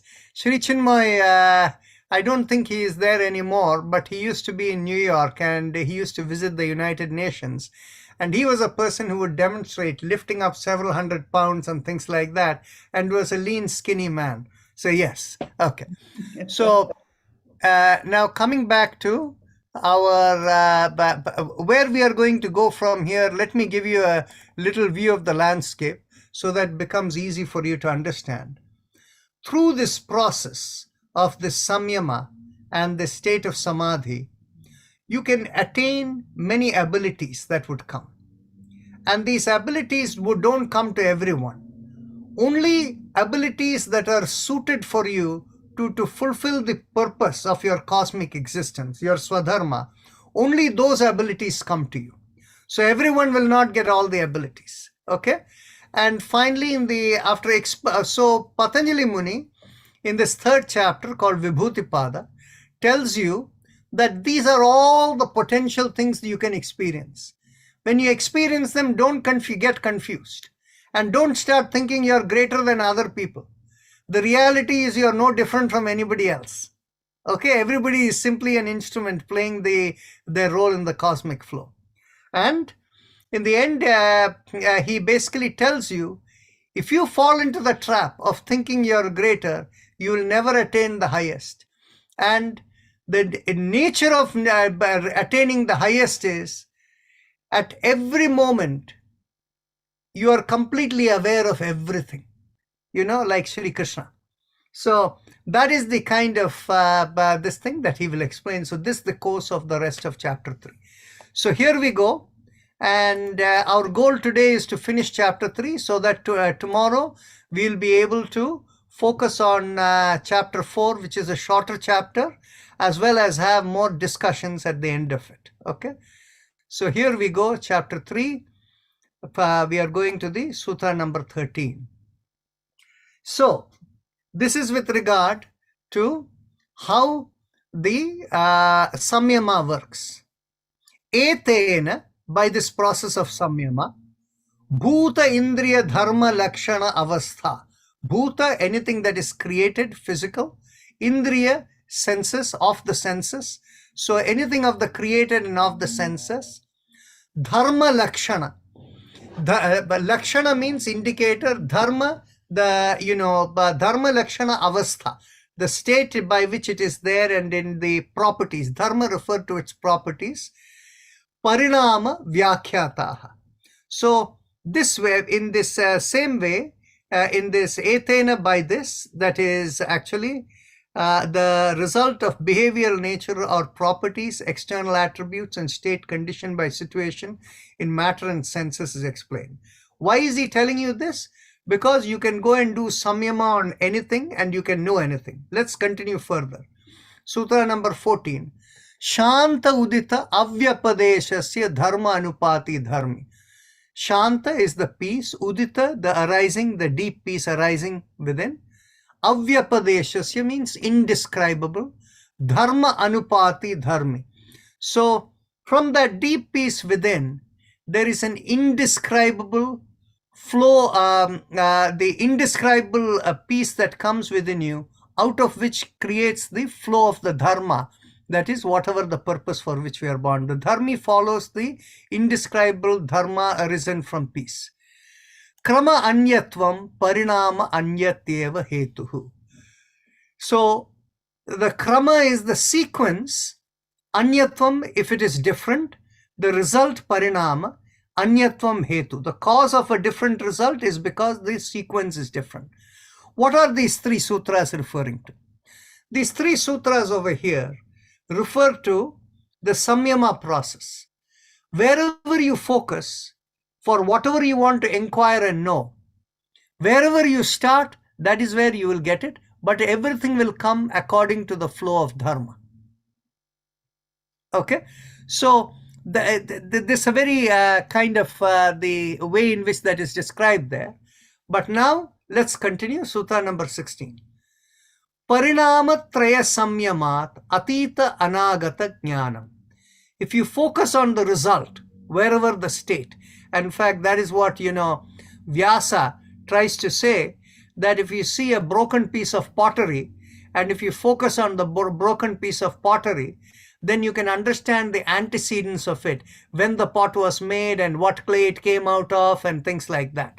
So the thing is basically, the sutra number 16 says, Parinama traya samyamat. So you focus on the result of whatever the result is, what you're observing and do the samyama, dharana, dhyan, samadhi.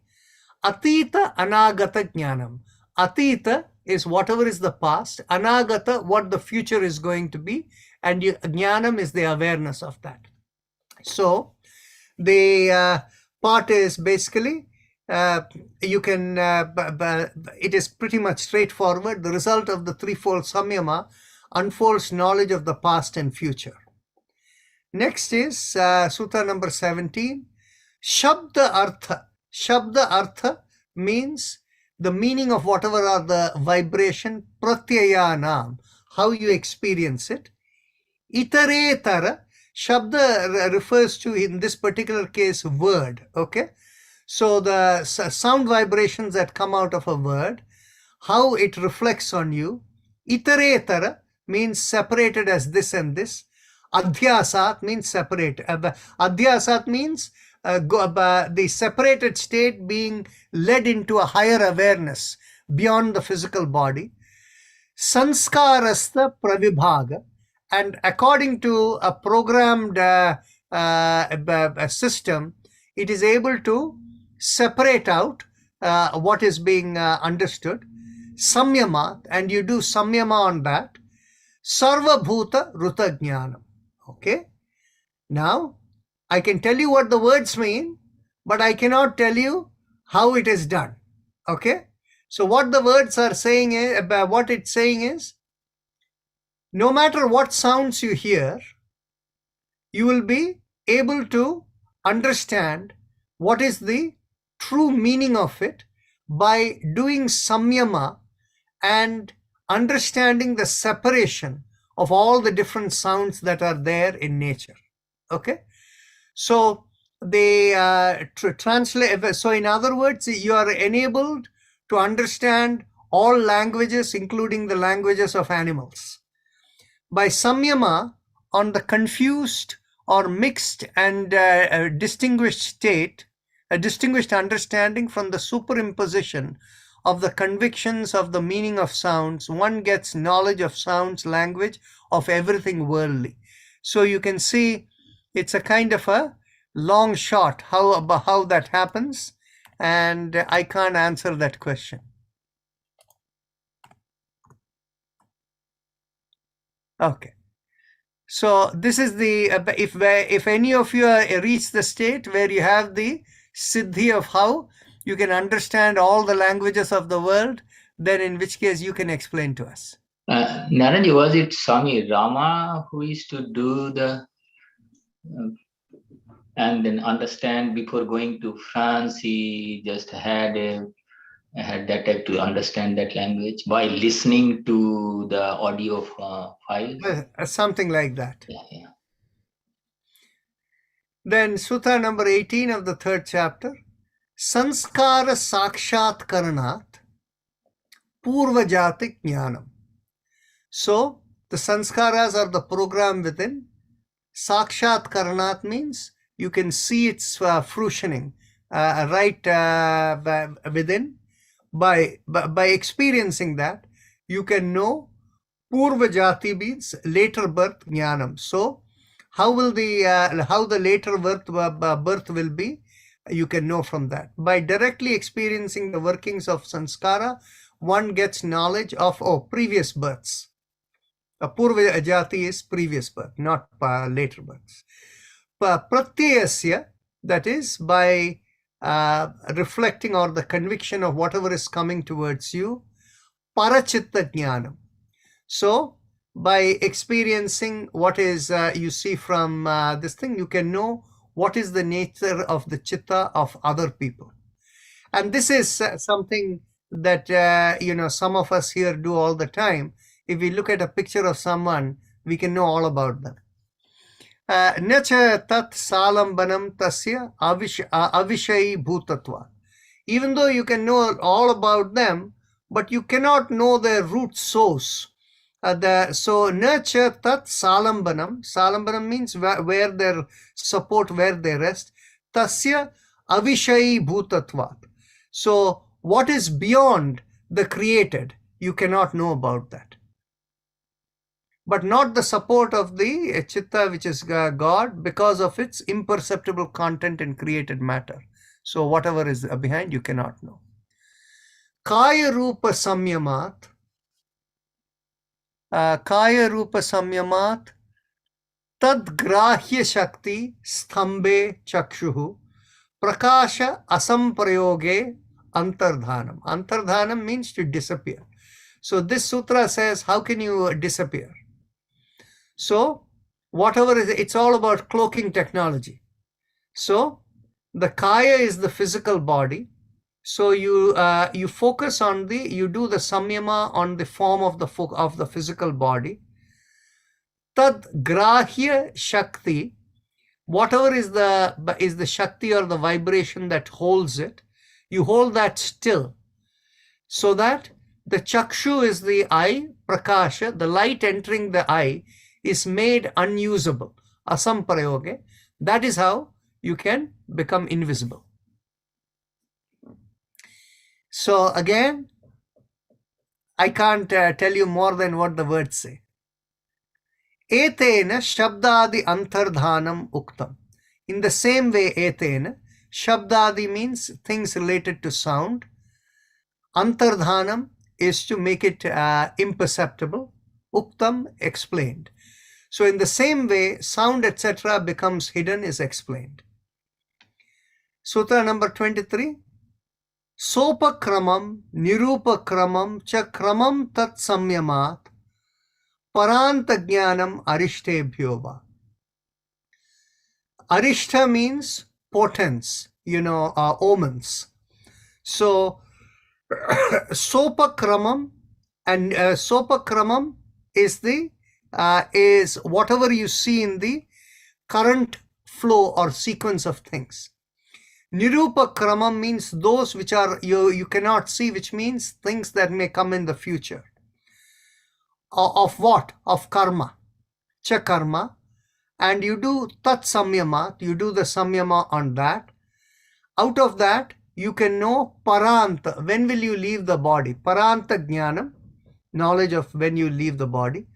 Arishtebhyo va, or through omens or portents. So by a samyama on the current path and future path of karma, one gets knowledge of end of life, or by portents or omens of death as well.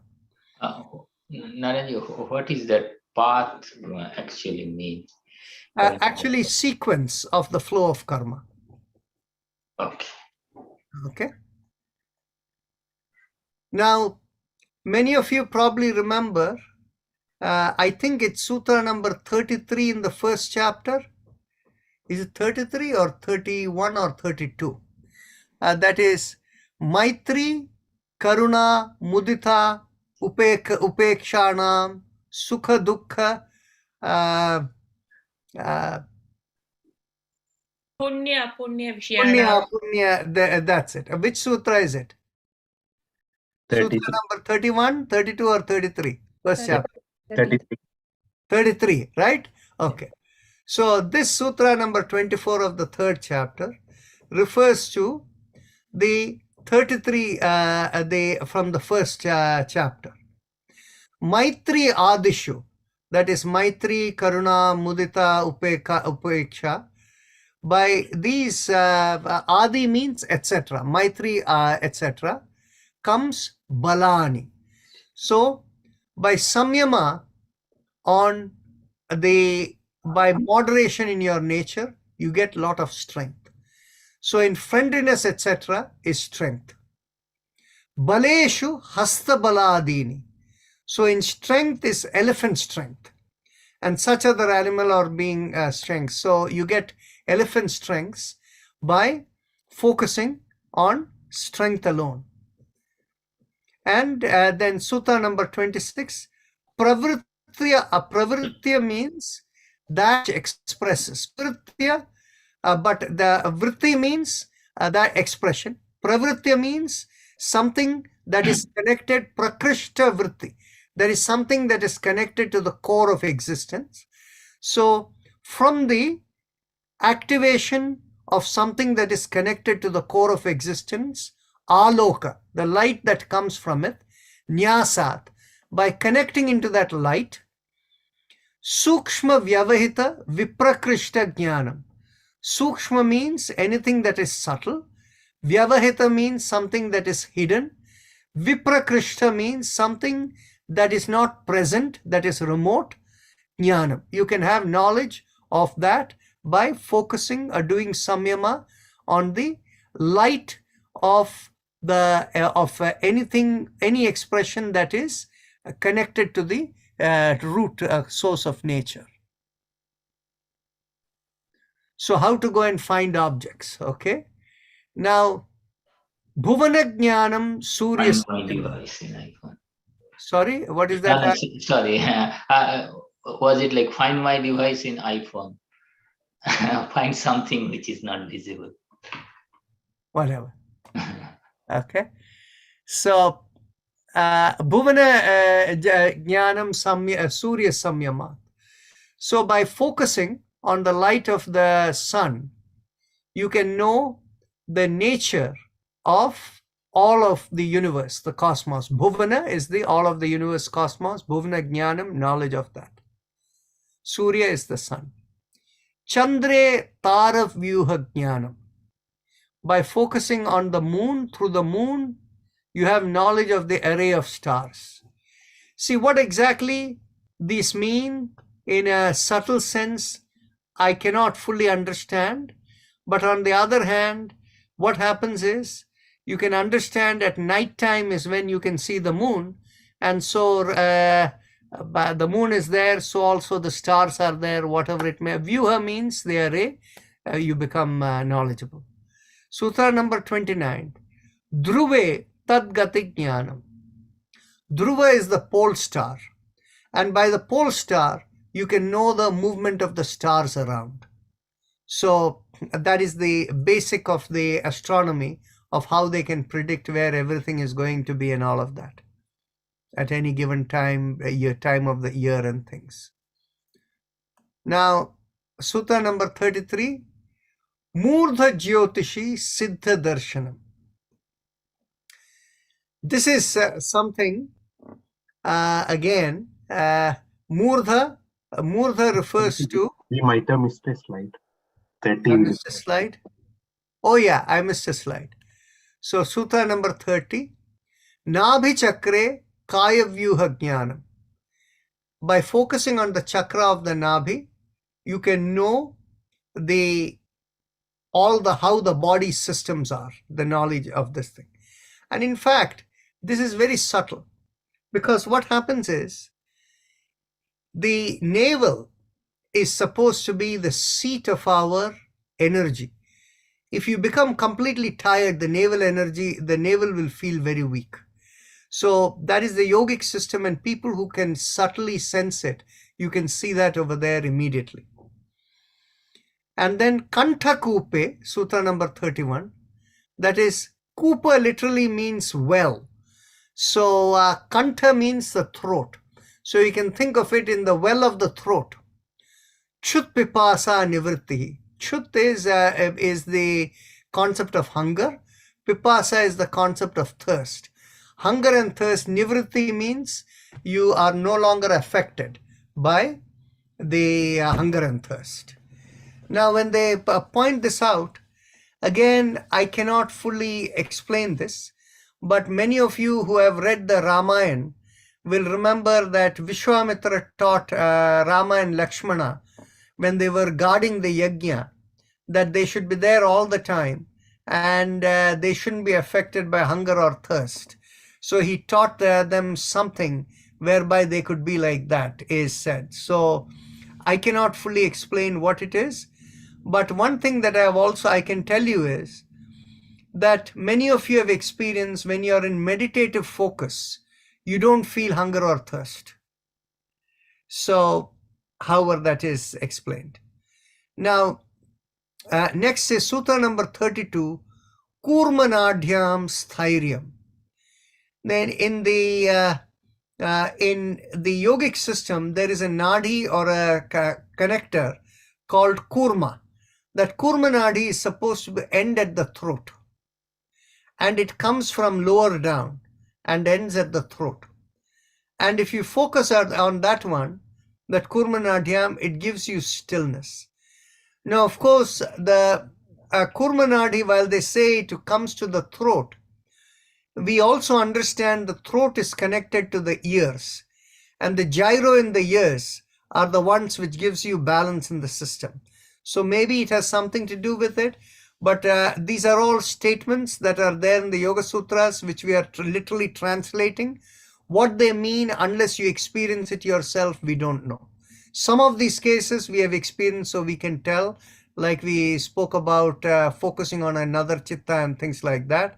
But the places where we have not experienced, we are simply telling you the word meaning over here. Murdha Jyotishi Siddha Darshanam. Murdha Jyotishi, Murdhanya point, refers to the point in the topmost part of the forehead at the hairline. And this part is called the Murdhanya point. So through the light of the Murdhanya, you can see the siddhas, is the thing that is explained. And by the light in the Murdhana, siddhas are considered perfected beings, may be viewed. What this means, I don't know the answer. Okay? But there is something which we have seen, and I can share with you, is many of you may know that when we talk about this disease called cancer, the cancer cells are really cells that are formed in the body, where any time when we have anger reactions and things like that, the cancer cells are formed and immediately the body kills them and takes care of them. So the process of this cancerous cells forming because of some negative interaction in the system that gets cured by the body through the process is called apoptosis, right?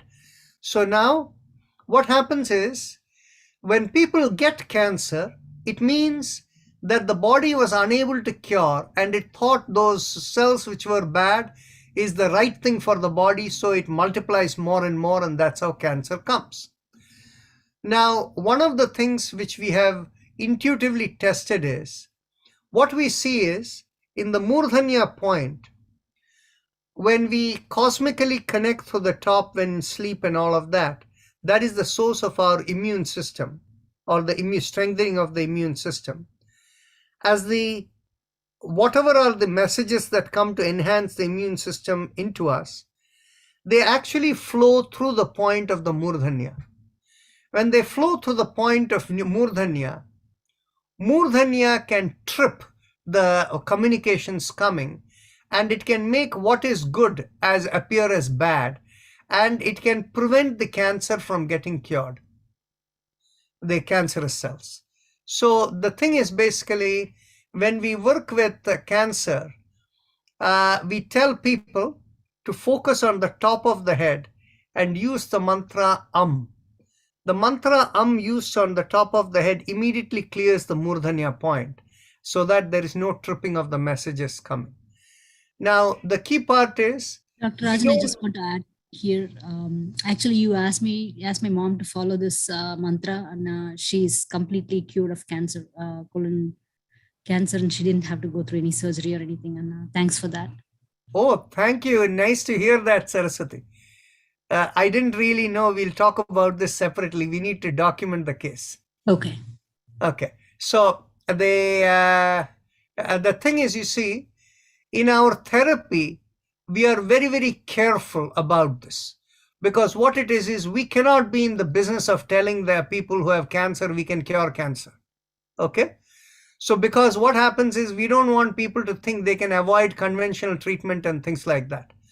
So what it is we use it as a post-cancer treatment to prevent re-emergence of the cancer. That's how we use the mantra, okay? So that we don't cross paths with the legal system. So, but in any case, I was not aware of what Saraswati and her mother, what they tell this thing. But anytime when there are autoimmune conditions, that is how we see the role of the Murdhana and the mantra Pratibha, so to Sutra number 34, Pratibhatva Sarvam. Pratibha. Bha means the effulgence, or the whatever you feel, the illumination. Prati means what comes towards you. By the supreme light or effulgent all coming into you, you can know everything. Or by Pratibha Sarvam, you can know everything. Sutra number 35, Hridaye Chitta Samvit. Chitta Samvit means you can know the Chitta in its completeness.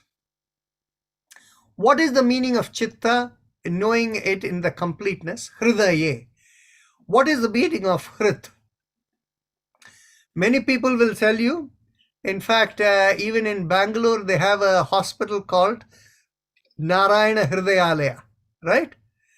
So the common understanding of Hridaya from a physiological sense or the anatomical sense is the heart, right?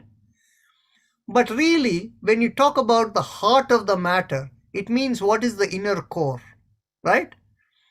So the word Hridaya anatomically may mean heart, whereas on the other hand, the spiritual concept of Hridaya means the innermost.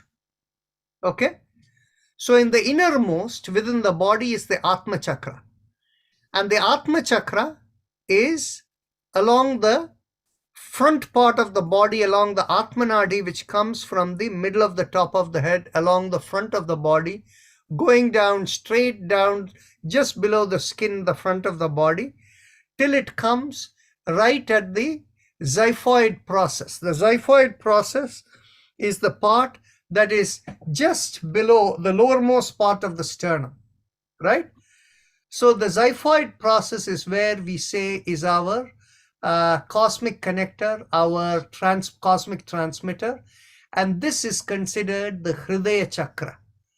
So the Atma Chakra, Hridaya Chakra. So here, when we focus on this, Chitta Samvit. So what happens is, when you look over here, you can look at everything related to the Chitta. So what is the meaning of everything related to the Chitta? Along with the chitta is attached all the programs that are there with it. So what are the key programs in there? You know how much of karmas and kleshas are over there. You can also know how much Atma Vidya is over there by looking over there. So that is how we understand Sutra number 35. Okay, so now, okay, just 1 second. Rajanji, Yes. one question. So Yeah. Atma Chakra is separate from the, the chakra we have behind the Nabhi. That is correct. The thing is basically, behind the Nabhi, what you have is the 7 chakras that are related to the normal Sushumna Nadi. This thing. Maybe this is the time to explain the Nadi system within. We have essentially 5 types of communications that happen in the body. And we will discuss this more in later lectures when we talk about the mechanism of yoga that comes in, not this weekend, but the next weekend. So the 5 levels of communications are called prana, apana, vyana, udana, samana. Right? So in the 5 levels of communication, prana is the control or the regulation of vitality within us. And that nadi is called the Mukhya Prana Nadi. The Prana Nadi or the Mukhya Prana Nadi. And that arises from the back, upper part of the head, goes all the way down the brain stem and all the way till the tailbone. So that is called the Mukhya Prana Nadi. You can essentially think of it as the central nervous system. Then the next one called Samana. The Samana Vayu is along the middle of the body. And the middle of the body is where you have the Sushumna Nadi. The Sushumna Nadi is considered the carrier of the Samana Vayu. And on the left and right side of Samana Vayu, on the right side is everything that we are experiencing from the external world. And the left side is our inner dimension. You can call it as the genes. So the genes, the inner dimension from the left side, and from the right side, everything coming from outside is the epigenetic factors.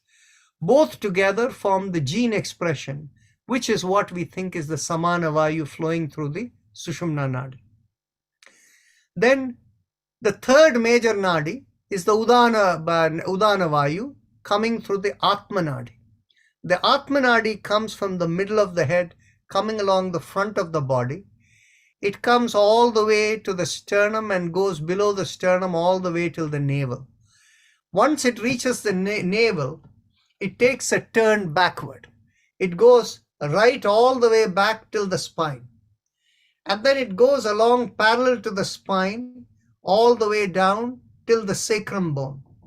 From the sacrum bone, it projects forward and comes into the pubic area. So this is how the Atmanadi looks. So within the Atmanadi carries the Udana Vayu. Udana Vayu is the one that connects into the cosmic intelligence. That is the source from a physiological sense for strengthening the immune system. Okay. Now, so we have covered the prana, the samana, and the udana. What remains are apana and vyana. So the apana and the vyana, the communications arise out of the 7 chakras that are there. Actually, it is not really 7. It is really the 5 chakras that are from the throat down to the seat of the pants. Out of these 5 chakras emanate connections that control the fluid movement in the body and the muscle control in the body. The fluid movement is the Vyana Vayu, and then the muscle control is the Apana Vayu. So this is how all the nadis and this thing are set in. So now you can understand when we talk Hridaya Samvit, we are talking about the Atma Nadi. and in the Atma Nadi, right there where the Atma Chakra, where in the bottommost part of the sternum, that is where Hridaya Samvit that we are getting into, right? So let's continue over here. Actually, did anybody have any question here? Yeah, I have a question. Yes. You were talking nadis and then also vayus. Yes. What are we talking about? Nadis or vayus? Both. Vayus are the communication and the nadis are the channels through which they communicate. All right. Thank you. Okay. So here we go. So that is the Hridaya Samvit as we saw. This was, oh, okay, it came back over here.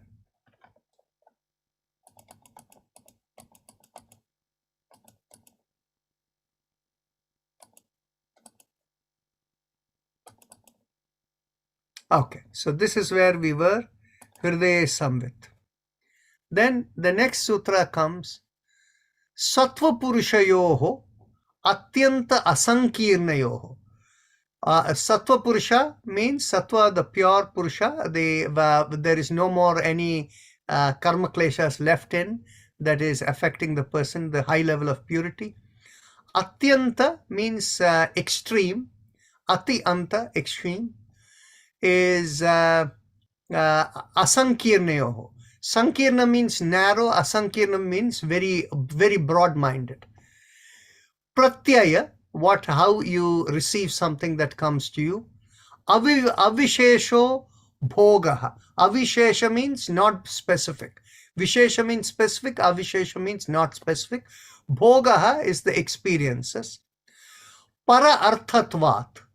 So you're looking for a meaning that is beyond the physical body. Para arthatvat. Swartha samyamat. Swartha means the sense of me, mine, samyamat. Purusha jnanam. So by doing samyama on your sense of me, as well as thinking about the Sattva Purusha as in a very broad way, and in a way you receive the experiences is in a non-specific way, in a spiritual sense. That is how you get to know the nature of the Purusha.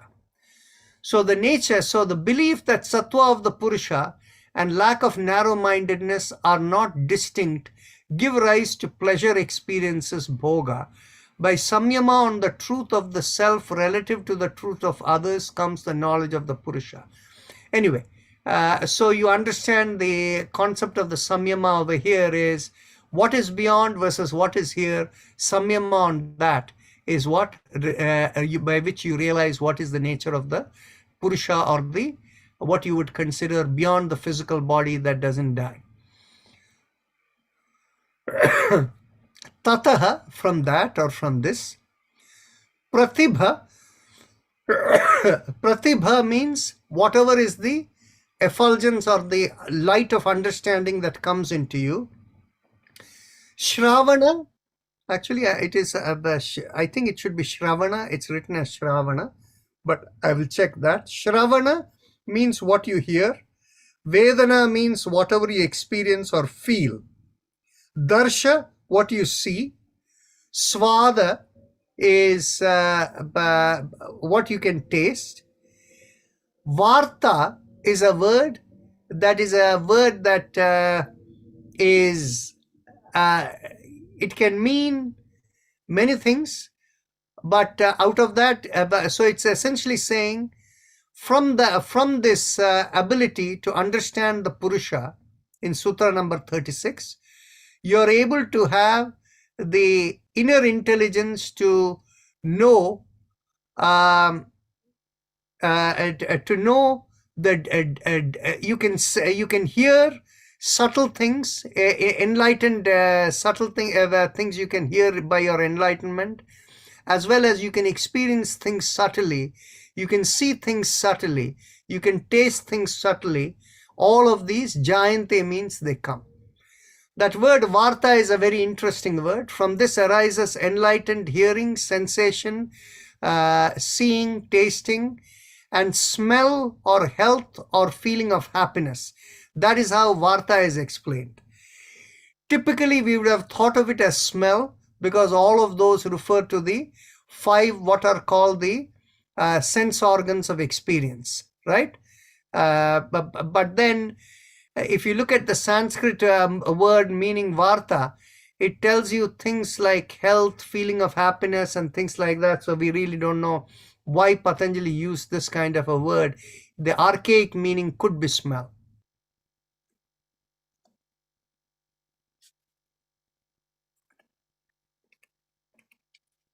Again, my screen froze. Just 1 second.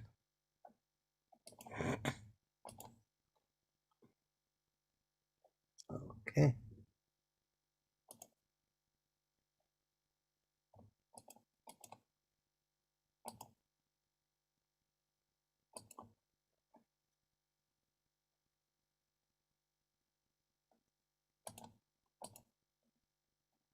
So back to now, Sutra number 36. Sattva Purushayoho. Oh no, we have already completed this, 36, 37. So now we can go to 38. Te samadhi upasarga vyuthane siddhaya. So all these enlightened abilities that come, these siddhis, are these are natural phenomena that arise from samadhi. Now, many people look upon upasarga to mean something that is not good.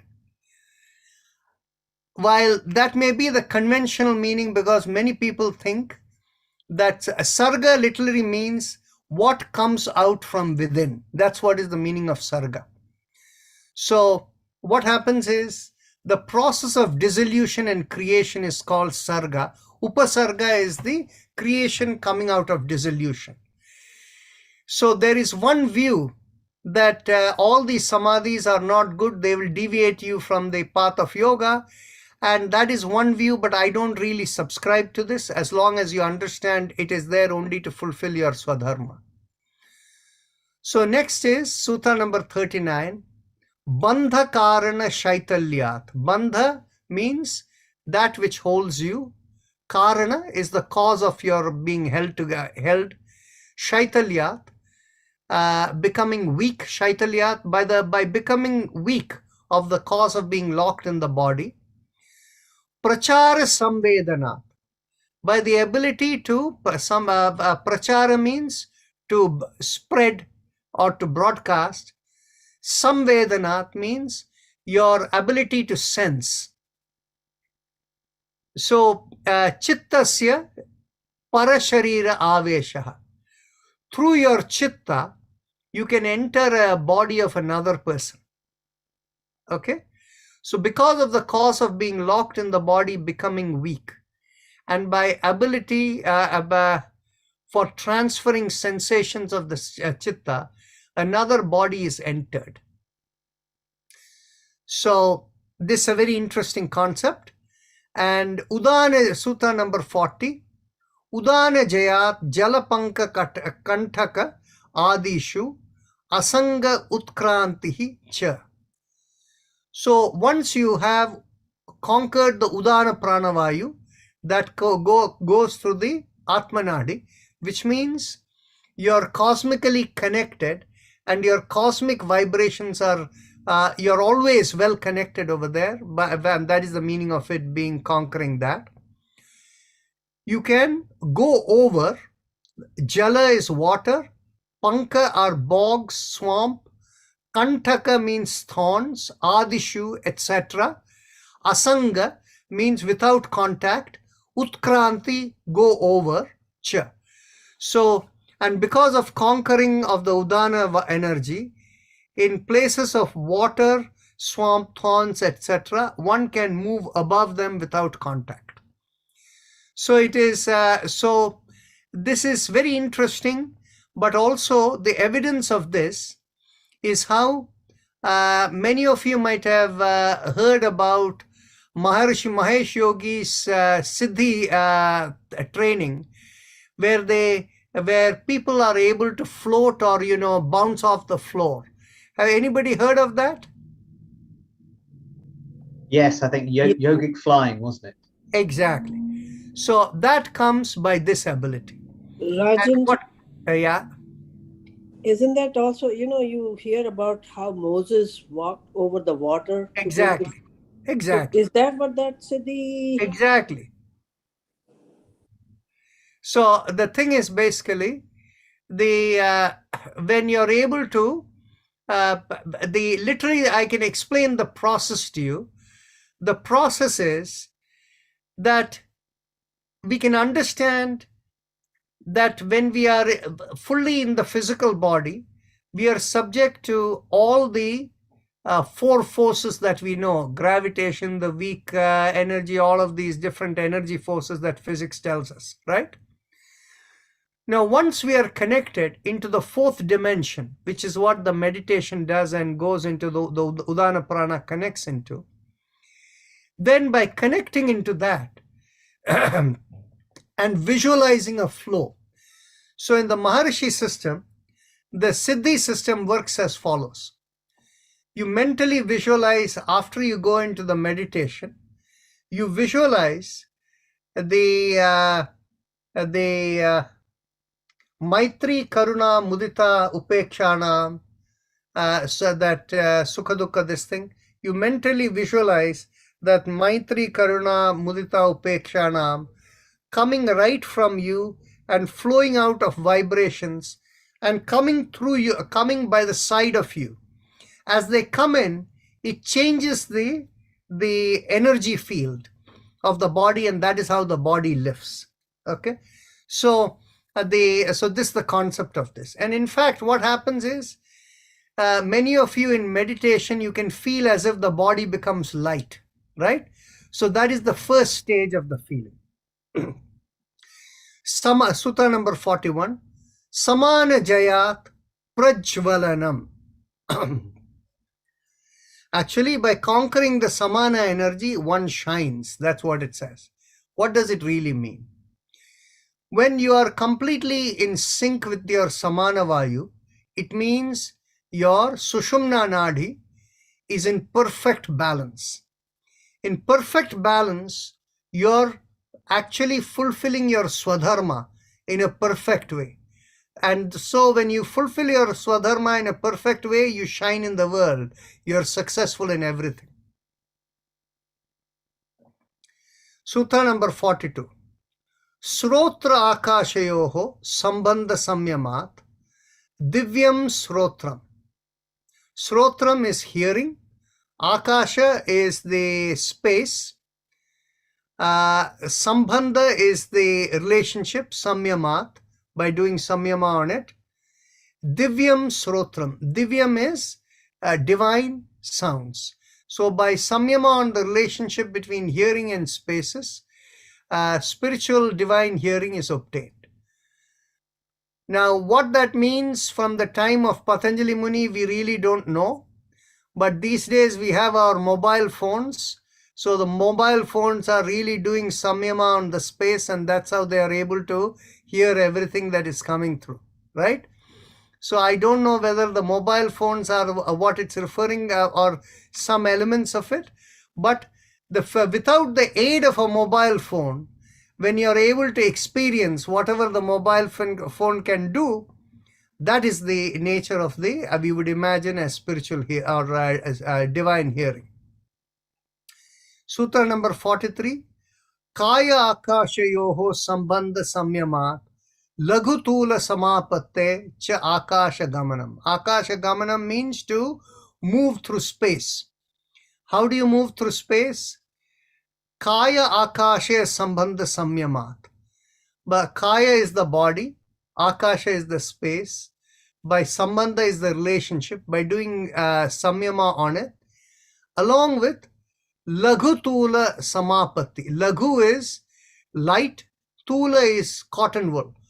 So, visualizing yourself as light as cotton wool and doing Samapatti in that, you are able to move through the space as if you're as light as cotton wool.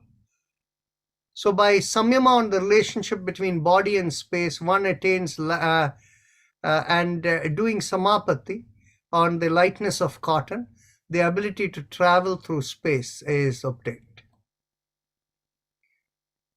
Bahi, Sutra number 44, Bahi akalpita vrittihi. Bahi is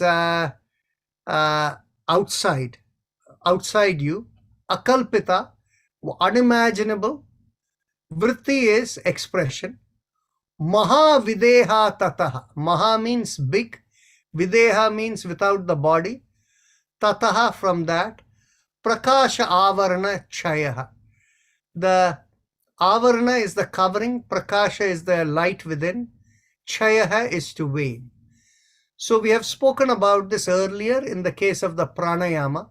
Pranayama allows you to break open or wear away the prakasha in the inner light, which has a covering. And the covering, we said, is the karmas and kleshas. So what happens is here, there is another way to dissipate the karmas and kleshas which cover the inner light. And what it says is, by visualizing unimaginable visualization of unimaginable expansion outside the body into a great disembodied being, the veil or covering of our internal light wears away. So you imagine yourself as a huge being that has no body. Through this, you can wear away, is the suggestion given by Patanjali Muni here. Now, you have seen over here all these siddhis or abilities coming. There are few more over here, and it ends with Sutra number 49. And then it tells you about the role of dharma. Sthula, Sutra number 45. Sthula, somebody said something? Yeah, I just wanted one clarification. They say that the animals, they can hear things which humans cannot. Does that mean they are in that stage that they can hear the cosmic? From what I understand, the point that you're making is animals hear in a different frequency from the human frequency. Yes. So that is the reason they hear, but I don't think they are into the divine hearing. So Rama, you're right. Actually, it should be samyama, not sanyama. Okay. So that is a misprint, and so we can correct it.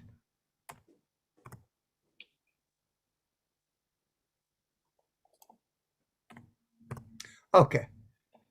Now, the next one here is Sutra number 45. That's where we have come to now. Sthula Swarupa Sukshma Anvaya. Sthula is what is physical. Swarupa is your own self. Sukshma is the subtle. So of your own subtle being in the gross as well as the subtle self, Anvaya is to associate. Arthatvat, by the true meaning of that, samyamat, if you do samyama on it, bhuta jayaha. So you're able to conquer the physical. By samyama on the meaning of the association between the subtle and physical form, one conquers all the elements of nature, the physical elements. Tata anima adi pradurbhava kaya sampat tata dharma anabhighataha cha. So from that arise the ability of anima, etc. What is anima means? Becoming very, very small, minute. Pradurbhava, etc. is adi. Pradurbhava are abilities or things that come out of it. Kaya sampat. So kaya is the body. Sampat means ability or wealth of the body. Tat dharma anabhag. From that, dharma anabhighataha cha. From that, dharma is not Abhighata means to kill. Anabhighata means not kill, dharma, cha. So in other words, from that arise the ability to become minutely small, and such other abilities and great abilities of the physical body that don't violate dharma. Actually, Sanskrit is such that we can break this as dharma anabhighata or dharman abhighata. And so we believe it is A, which is the correct one. Okay? So, so the two things are pointed out over here. So, and this is where the anima adi means there is in the yogic and spiritual system of India, they say that there are 8 abilities that come. So the 8 abilities, they are called the Ashtasiddhis. And the Ashtasiddhis are referred to as anima means becoming very small. Laghima means becoming very light. Mahima means becoming very big. Prapti means ability to reach anywhere. Prakamya means to achieve all desires. Ishatva means ability to create or control anything. And Vashitva means to control. Ishatva means to create, and Vashitva means to control anything. So these are considered the 8 elements that go with it. And there were 2 variations of it which are noted in the footnote 1 over there.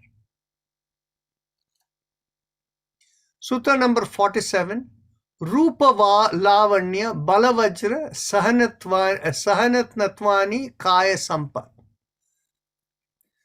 So the out of all of this, that is the of these abilities, of the ability to do whatever you want, physical becomes small, big, everything. Rupa lavanya bala vajra. So you become, the body becomes, rupa is the form, lavanya means charming, becomes very nice, graceful. Bala vajra, bala is the strength which becomes like vajra. Vajra is like a thunderbolt. Sahanatvani kaya sampat. Actually it is rupa lavanya bala vajra sahanatvani. That means you can withstand a thunderbolt. That is the nature of the achievement of the physical being, of the physical body. Bodily perfections include graceful form and strength to withstand a thunderbolt. Sutra number 48. Grahana swarupa asmita anvaya arthatvat samyamat indriya jaya. Grahana means to grasp. Swarupa is your own being. To grasp your own being, and along with asmita, the sense of me, the experiencer, and the association, and dwelling on the meaning of that, you do the samyama. Out of that, you're able to conquer all your sense organs. By samyama, on the meaning of the association between the understanding of one's true self and the self-sense of an observer, one conquers all sense faculties. Sutra number 49. Tato, from that, thus, manojavitvam. Manojavitvam means to act in the speed of the mind. As you think, so you can act. Vikarana bhava. Vikarana means, karana means instrument. Vikarana means vishesha karana, that is a special kind of an instrument. Bhava, like that. Pradhana jayacha. In that ability, you can even conquer. Pradhana means prakriti, the nature of all of creation. Thus, the perception, like a special instrument of the faculties, like a special instrument, allows one to move at the speed of the mind, and also to conquer the chief. Pradhana means the chief as well, which refers to prakriti, which is the source of all creation, the chief. So here, one can reach the state where one can conquer and do whatever one wants in prakriti. By the way, this is the nature of You remember the story of Vishwamitra seeking to send Trishanku to heaven in his physical body. That is the nature of that. By the same nature, you have heard of the Durvasa Muni. We had some conversations about that last time. Durvasa Muni had the ability to conquer all of these things. And as a result of which he can give curses as well as blessings. Yeah, go ahead, Dashi. Even the recent past in the autobiography of a yogi, Lahiri Mahasaya appearing in multiple places at the same time. Could be this Siddhi? Possible. Vikarana, possible. Okay. Now, having described all these siddhis to Sutra number 49, all siddhis may not come to everyone, but the siddhis come and they don't work against the flow of dharma, which means the siddhis come only for the purpose to fulfill dharma. Now, Sutra number 50 on tries to give us a sense how to understand all these siddhis. Sattva Purusha Anyatha Khyati Matrasya Sarva Bhava Adhishtatritvam Sarva Jnatritvam Cha. Sarva Bhava Adhishtatritvam means Sarva means all, Bhava means whatever you sense, Adhishtatritvam becomes controller or overlord of all of that. Sarva Jnatritvam, knowing everything also. So how do you get the state of being able to control everything and know everything? Sattva Purusha Anyatha Khyati Matrasya. The Sattva Purusha is different. And Anyatha means by different. Khyati, knowing. Matrasya, alone by that. So by knowing particularly that Sattva Purusha is another entity, different, one gets control over every orientation and knows everything. So understand, you can become like Durvasa Muni and you can control anything in nature, but that is not the realization of the highest. So that's why I have said earlier on, Durvasa Muni did not attain the highest. That is why Ambarisha, when he tried to curse Ambarisha, it backfired on him. Right? We went through that story last time. So, Sutra number 51, Tat Vairagyat Api Dosha Bija Chaye Kaivalya. Even by experiencing the Sattva Purusha and by having ability to control everything and having knowledge of everything, and with all of that, towards that you have Vairagyam. Vairagyam means dispassion. It doesn't affect you. You know all of it, but you don't care. Api also. Dosha Bija Chaye, having worn away all the doshas or faults within you. That is the state of Kaivalyam. Kaivalyam, we discussed it here last time, is the state where you're unaffected by anything, you're released. And if you go beyond the body, there is no coming back into another body. So this is the point being made.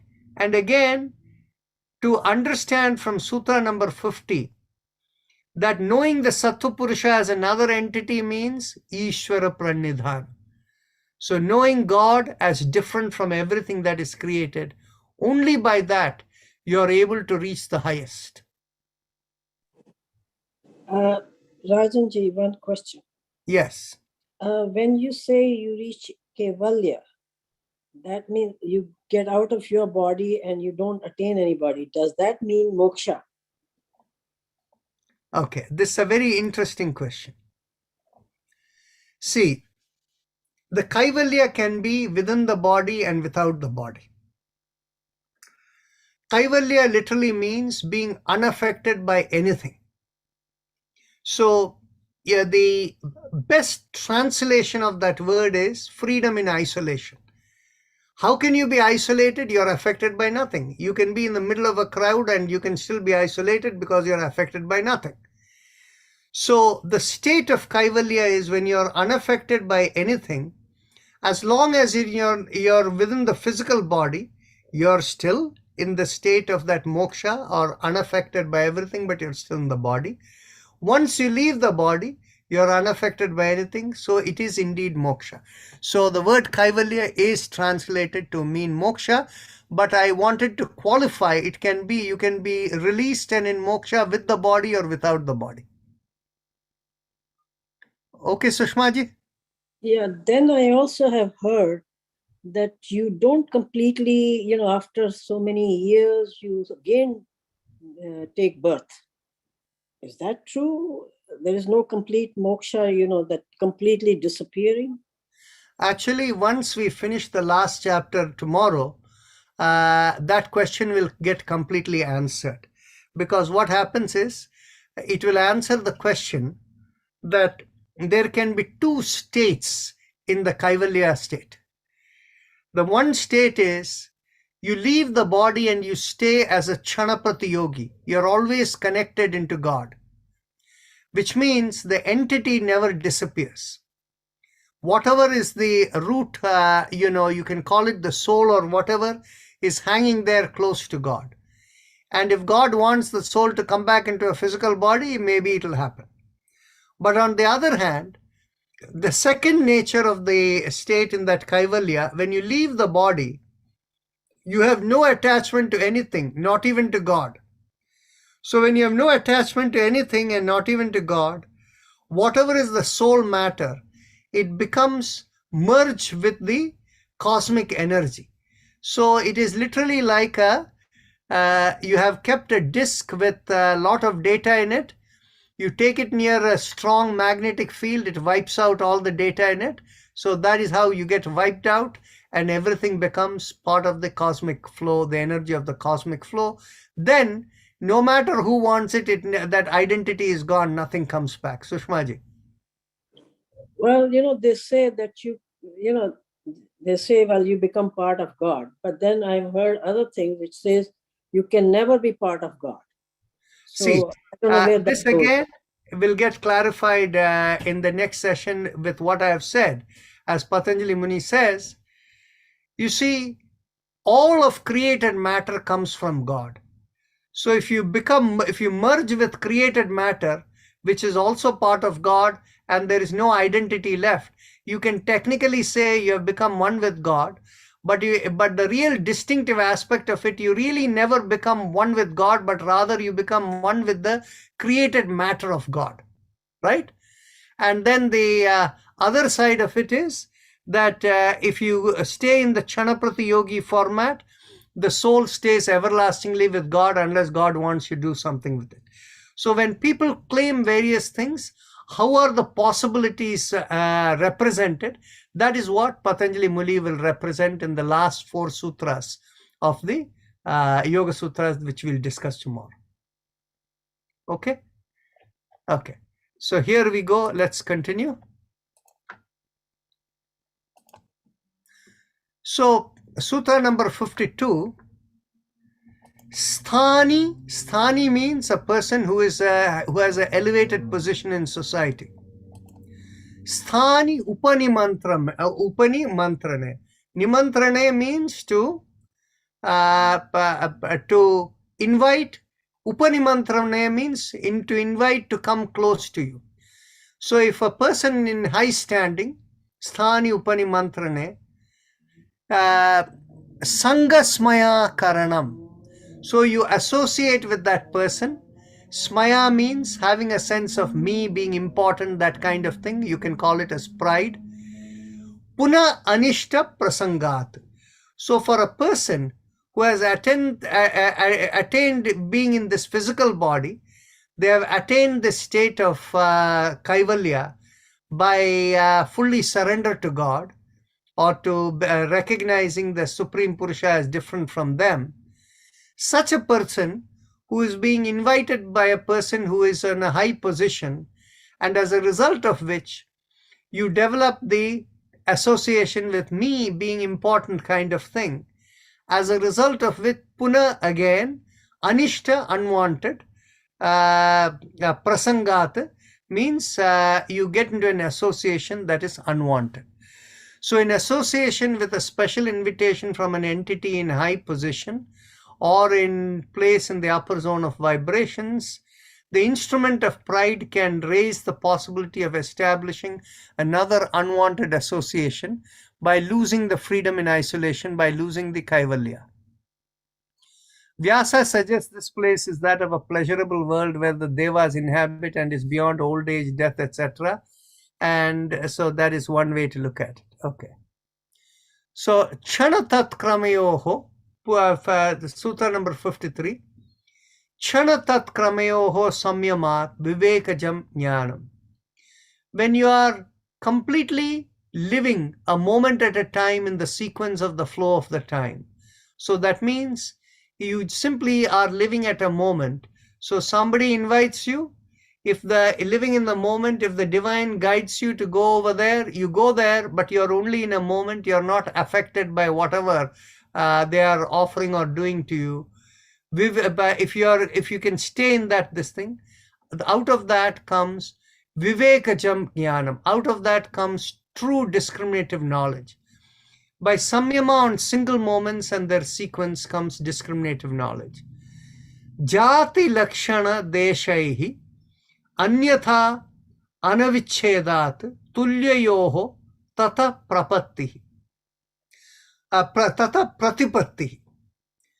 Pratipattihi refers to one becoming like one with or very close to God.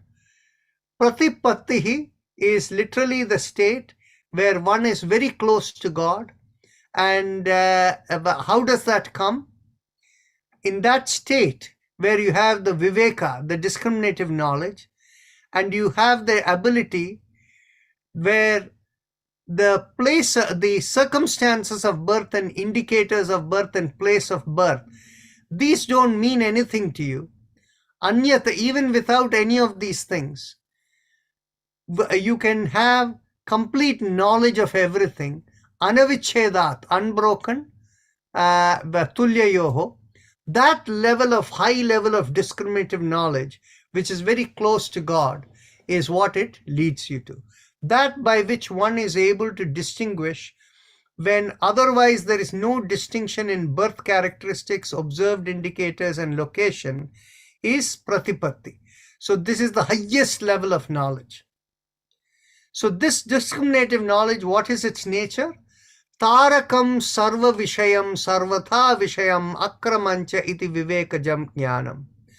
Tarakam means that which delivers you to beyond the physical world's grasp.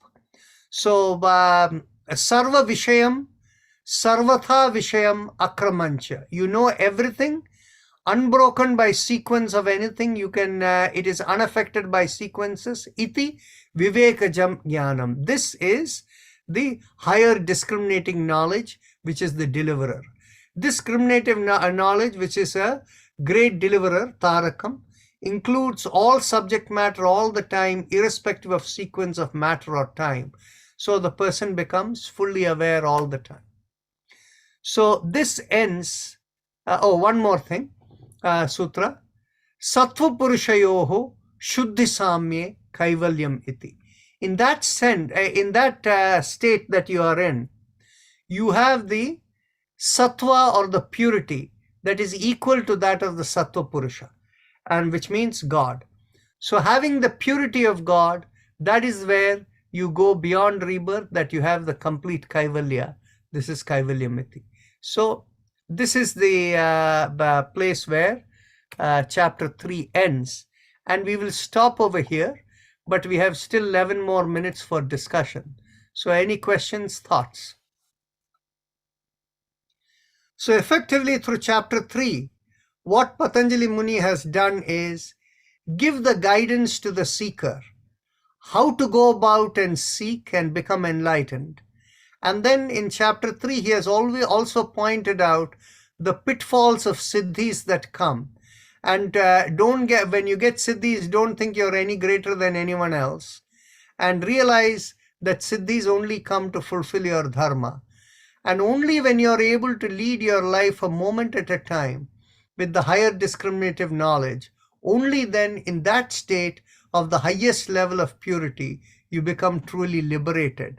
and not affected by people who recognize you as highly evolved or anything like that. So that is why I made the statement the other day, right from the first chapter, in the in the Sutra 28 or 29. No, it was probably 27 or 28, where Patanjali Muni says, no, it'll probably be 24 or 25.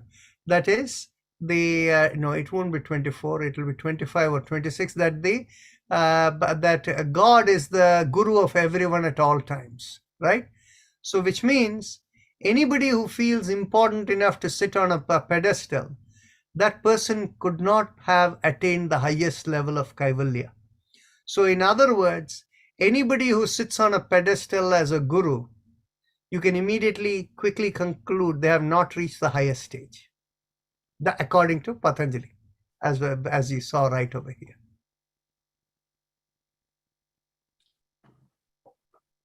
Rajanji, can I ask a question? Yes, go ahead. There are two things that we have talked about.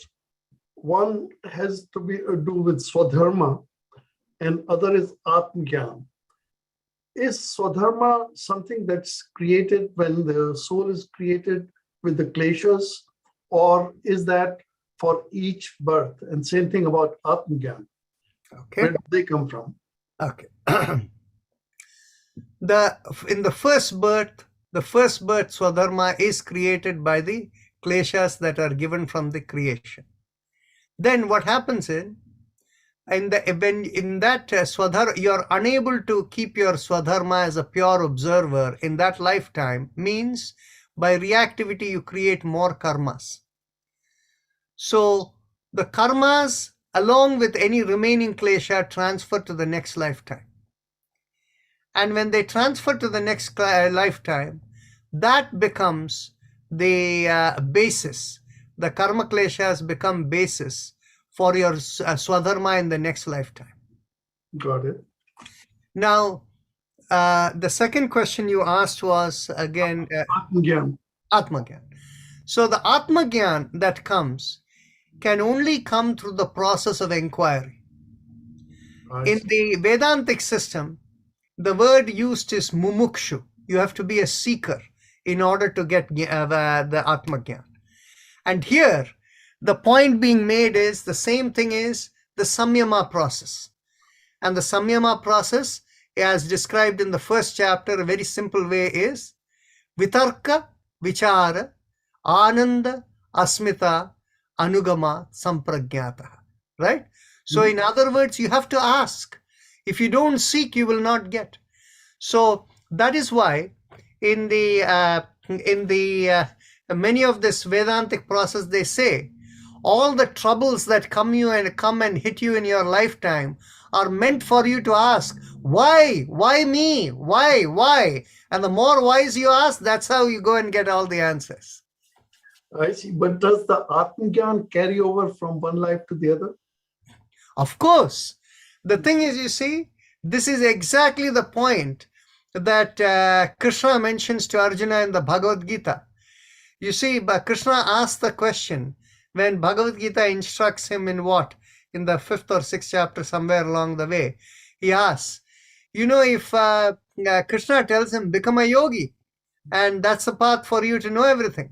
So Arjuna asks, if I stay on the path of yoga and make advancement, but then I fall off the path in this lifetime, will I lose everything that I have gained?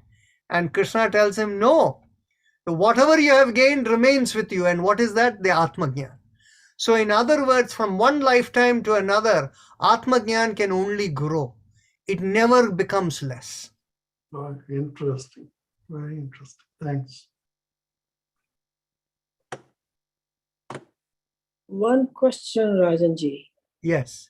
From the very start of your birth, how does God say that I give this klesha to this person, and how does that come about? On what basis? God has no interest in whether it is you, me, or anyone. It is simply there is a drama happening. and you need so many characters of different kinds over there. So essentially, you be this, you be that, you be this thing, and each one this thing. So it has got no sense of, other than a nominal way in which all the actors fill into a stage and the director assigns the parts to them. There is nothing more to that. We weren't picked on. We just happened to be there.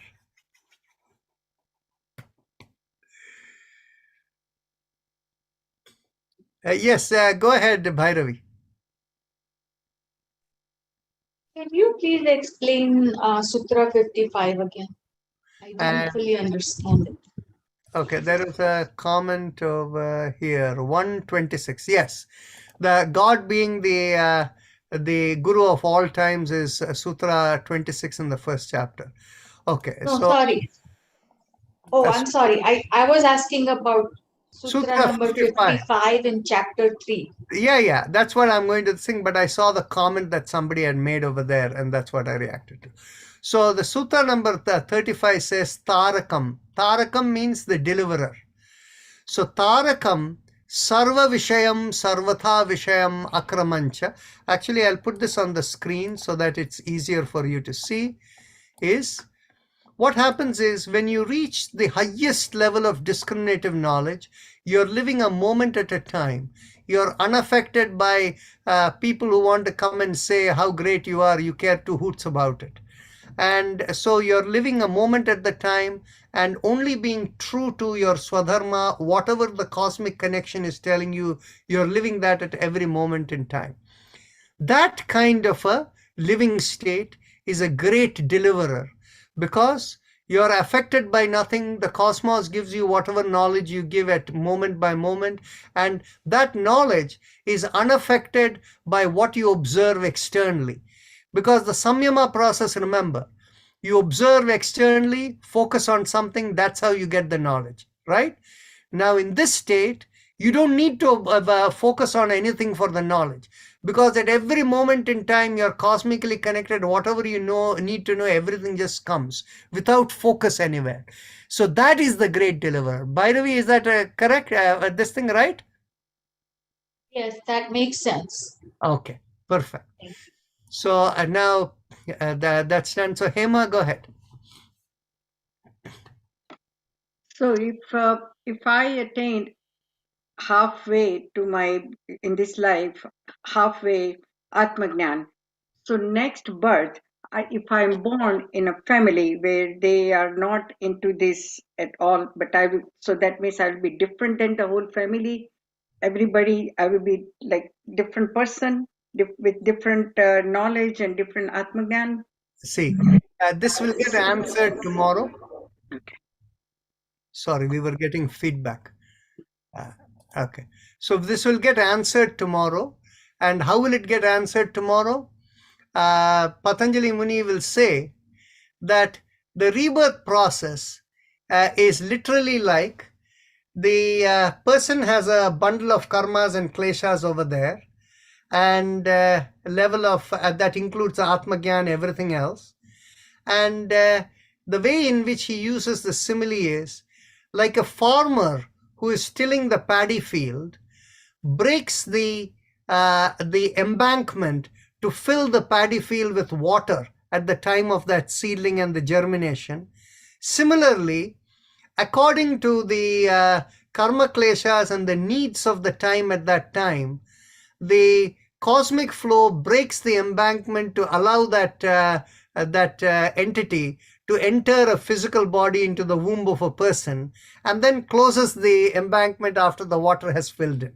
So that is how the simile by which. So according to the needs of the time, whichever is the right place, that's where it goes.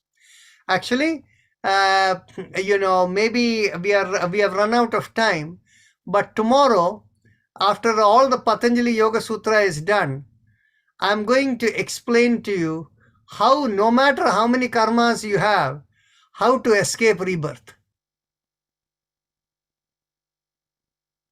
Okay? So we'll talk about that at the end of the Yoga Sutras. And this comes directly from the Vedic system. Okay, so Any other questions? Otherwise, we can end. So, Jinji, are these yes. going to be again sent recording like you did the last time? Yeah, absolutely. But what I will do is, I will send this recording and tomorrow's recording together. So that way, in one thing, we get everything for you, right? So I'll send it out tomorrow after the tomorrow's session. Thank you. Thank you. Thank you. Thank you. Namaste. Namaste. See you all. Bye. Thank you. Namaste. Thank you.